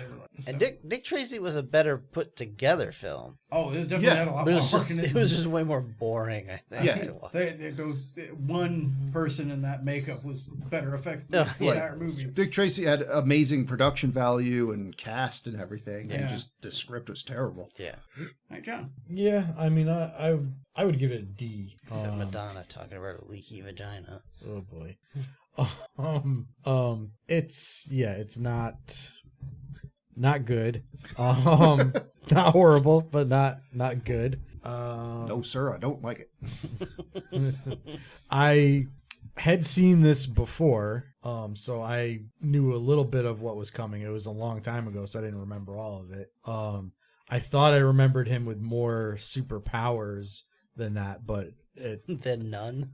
Yeah, but that was me remembering the Defenders of the Earth TV show from the 80s, where he did have some superpowers, which we can get into if you like. Nope. No, you don't want it. You want to hear the power of 10 tigers? I'm trying to wrap this shit up. Yeah. So yeah, I mean, if you want to do a comparison of like 90s superhero movies as opposed Based to off of old-timey radio shows. Yeah, as opposed to our modern superhero mega movies that we have now that have really brought comic book heroes into the mainstream, maybe check it out then. And but unless you're a buff of comic book history, then I wouldn't bother. Oh, I'm sorry. Are you finished? I was gonna say, I can read my dad's review now if you like. Just one thing I want to add to what I said. Obvious recommended. Just the first Indiana Jones. It's just watch that. If you want someone just doing like a serial, like archaeological adventures, over the top bad guys, actual Nazis. Yeah. All right. So I realized I misspoke earlier. My dad is not turning 80 this year. He's turning 78. Damn close enough. That's no small feat. Yeah, but so that that plays heavily into his review of actually remembering when the Phantom was like one of the big superheroes. Did you make him rewatch it? Oh, that picture of the DVD cover I took was at their house. He had to be convinced to do it. I'm pretty sure he did it just like, Phantom. Yeah, it didn't require like convincing. It's just like, hey, Dad, you want to do this? He's like, sure. Okay. He'll have to come on next time then. So I'm not sure how much he really likes the idea of talking into a microphone. Yeah, Or being around us. Yeah, that's fair. I mean, that's fair. Those are all fair points. So yeah, just as long as he knows he's welcome. Here is Senior Stanley's review. Although this probably was not a huge box office hit, It was a fun watch for me. The film locations, props, and costumes are all very good and almost make you feel like you're in the 1930s. That's fair. The acting is good for the most part, though the villain might be overacting a bit at times. The biggest new surprise rewatching the film was realizing the bad/good girl pilot was Catherine Zeta-Jones. She is one very good actress and singer. I am perhaps a more positive reviewer because I have been a fan from when The Ghost Who Walks was a daily serial in the newspapers, then a comic book. So, though I have watched this movie a few times before, it's still enjoyable. Okay. All right. Fair. As they say, okay, boomer. No, I mean, it's, listen. We asked for this review from the senior Stanley, and I'm very glad to have it. And I think perspective matters. Like, the context of where you're coming at this film from matters. Like, we did not grow up with the Phantom. I could not give two shits about the Phantom as a character or as a comic strip or serial. So, yeah. Like, I'm sure there's some Gen Yers out there that they look at Jurassic Park and they're like, "Ooh, this is garbage." And they're wrong. And they should die immediately. And they deserve to die and rot. Why would I watch that when I have Jurassic World? There are two separate generations that think that the two different Star Wars trilogies are better than the original. And you know what? Their suicide rate is high, and I'm glad for it. Is. Okay. So I get to talk at some points. Please do. Every once in a while. I'm going to buck the trend a little here, and I'm going to put this as a recommend, or at least a light recommend. Because I totally agree with everything you're saying, but I do feel this kind of falls into the category of so bad it's good. That's totally fine. Yeah. I totally understand that. It's only like an hour and a half. Or I think an hour 40, but close enough. Yeah. So it's not too long, and the big one is, it has the downside. Like, if you don't go up to the comics, that it's not gonna really mean shit to you. Weirdly, it's too much in that realm where I think it really works towards being that serialized thing, but not in a good updated way like Indiana Jones, but just in a way that, if you care about that, maybe it'll mean something to you. However, I do also feel like every time I started to get bored, something fucking weird happened, so it caught my attention. Totally Because like I was falling asleep, and then he's just like, "Oh yeah, don't point a gun at me," and like knocked it out of her hand. And then I'm like, we're just okay. Here's the villain reveal. What? Oh, that guy got shot with a cannon. And like, so like every time there was something where it started to hit those low points, they just threw some weird ass shit in there. Where I'm like, okay, I'm awake for another couple minutes before you do it again. So. I'd say this is not something like, if maybe if you're a fan of the Phantom, you might enjoy it. If you're just a fan of superheroes or comics, I wouldn't really bother. But if you want to, have friends over, have some drinks, have some laughs, whatever, that kind of thing, this is definitely, a good one to have. So, Sure. Light recommend. Totally, if you totally get that. like Billy Zane in a purple suit. Or if you What's not to like about that? if you want to for see Billy Zane, Catherine Zeta-Jones, or Christy Swanson, And that's the looking thing good about and this. having a good time. That's the thing about this movie is, like, I could be persuaded to sit on either side, like, to recommend, not recommend. Like, I could easily go either way. Like, The same, and the main reason I lean towards the recommending is because everyone else said not to, so I it's figured fine. Yeah, I mean, I'll be the one. Yeah, like I'm on the edge. If it made me laugh a little more than it did, Yeah. I would recommend And it. It's there's- so good, bad it's good. Yeah, that's the thing. It's not quite bad good enough to make you laugh on your own, but with the group, I think it was fun. there's nothing in it that's absolutely unwatchable or like Yeah. offending my senses. except maybe some of the Well, the special effects, yes, but. Well, those are the good kind of those unwatchable. are funny, though, yeah. So. I think I'll just go with Joe, and we can all say recommend instead Indiana Jones. Most of them. Sure, why not? I don't know. Did you want to specify or? No, the first one. Okay. So what else we got for the people, Rob? So who rolled this? Was that you? I think that was Tony. Now here's the thing: Yeah. we can't keep skipping over John because he's been here All right. Yeah, we a can. long time. I think we need to just give this guy the dice. Time to give this man the D20 of fate so he can roll and determine what we watch next. Why would I give it to John? I mean, if he rolls a 20, it's your ass. But, like, Well, I'm I mean- okay for giving him the D20. What, how about if I roll 20s, we'd like take a vote on, like, I'll put up like two How about you just propositions. choose what you want? If it's 20, that's the rule of the dice, guys. You can't complain. Why are you complaining about him? I make you watch a Transformers movie every time I roll a 20. Yeah, but you don't And roll some- 20s that much. That's the true. difference. That is true. And as far as I don't think Tony and I have ever rolled one. Somebody That's else I mean, here I never have. I don't know if Tony has. picks I a don't- Neil Breen movie. which is That, roll- that was a 1. That was a one. was a one. If So you it's not roll like I a could pick one, anything. You might have to watch another Neil Breen. Yeah. Yeah, Kima, even if you roll one, you have to pick from the fail movies. Now, that, I John can wouldn't- work with 25% or under on Rotten Tomatoes is John's wheelhouse. Well, that's, Yeah. that's But I why also I'm- I yeah. won't pick a Breen film. Yeah. I guarantee you that. That's an 11. It's 2 ones. Like, I can't just do one. I can't. Oh God! All right. Well, See, oh no. Uh-oh. 2 ones get you 2010's Prince of Persia. Oh no. You know, I don't think I've seen that. I don't think, I have not I don't think either. any of us have. Tony? Oh, Tony's seen Prince of Persia. How's that? Is that one of the Jake- Gyllenhaals that's as Jake- a Jake- Persian man? Jake Gyllenhaal Really? Yep. as the Prince of Persia. Yeah. Wow. That makes sense. Well, yeah, we couldn't get anybody even like, Slightly more Persian. yeah, slightly. Yeah. No, apparently not. Well, this was long before we even started to pretend to give a shit about casting properly, but Hey, I've always given a shit about I don't think Some I people- don't think we've ever given a shit about casting properly.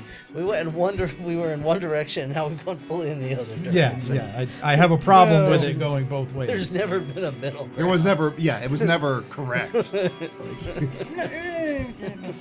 Is it wrong this way or wrong that way?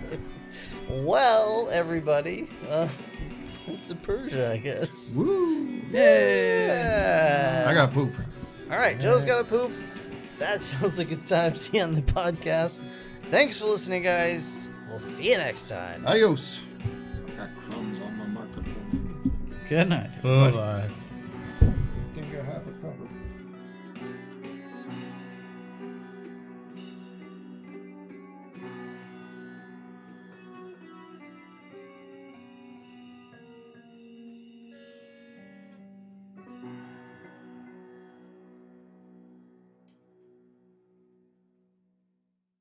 Hey everybody, thanks so much for listening. If you enjoyed the episode, please subscribe, and if possible, leave a review. If you have questions, comments, or would like to sponsor an episode, email us at the4ampodcast@gmail.com. And if you want to support the show, you can buy a t-shirt, hoodie, and more at Teespring.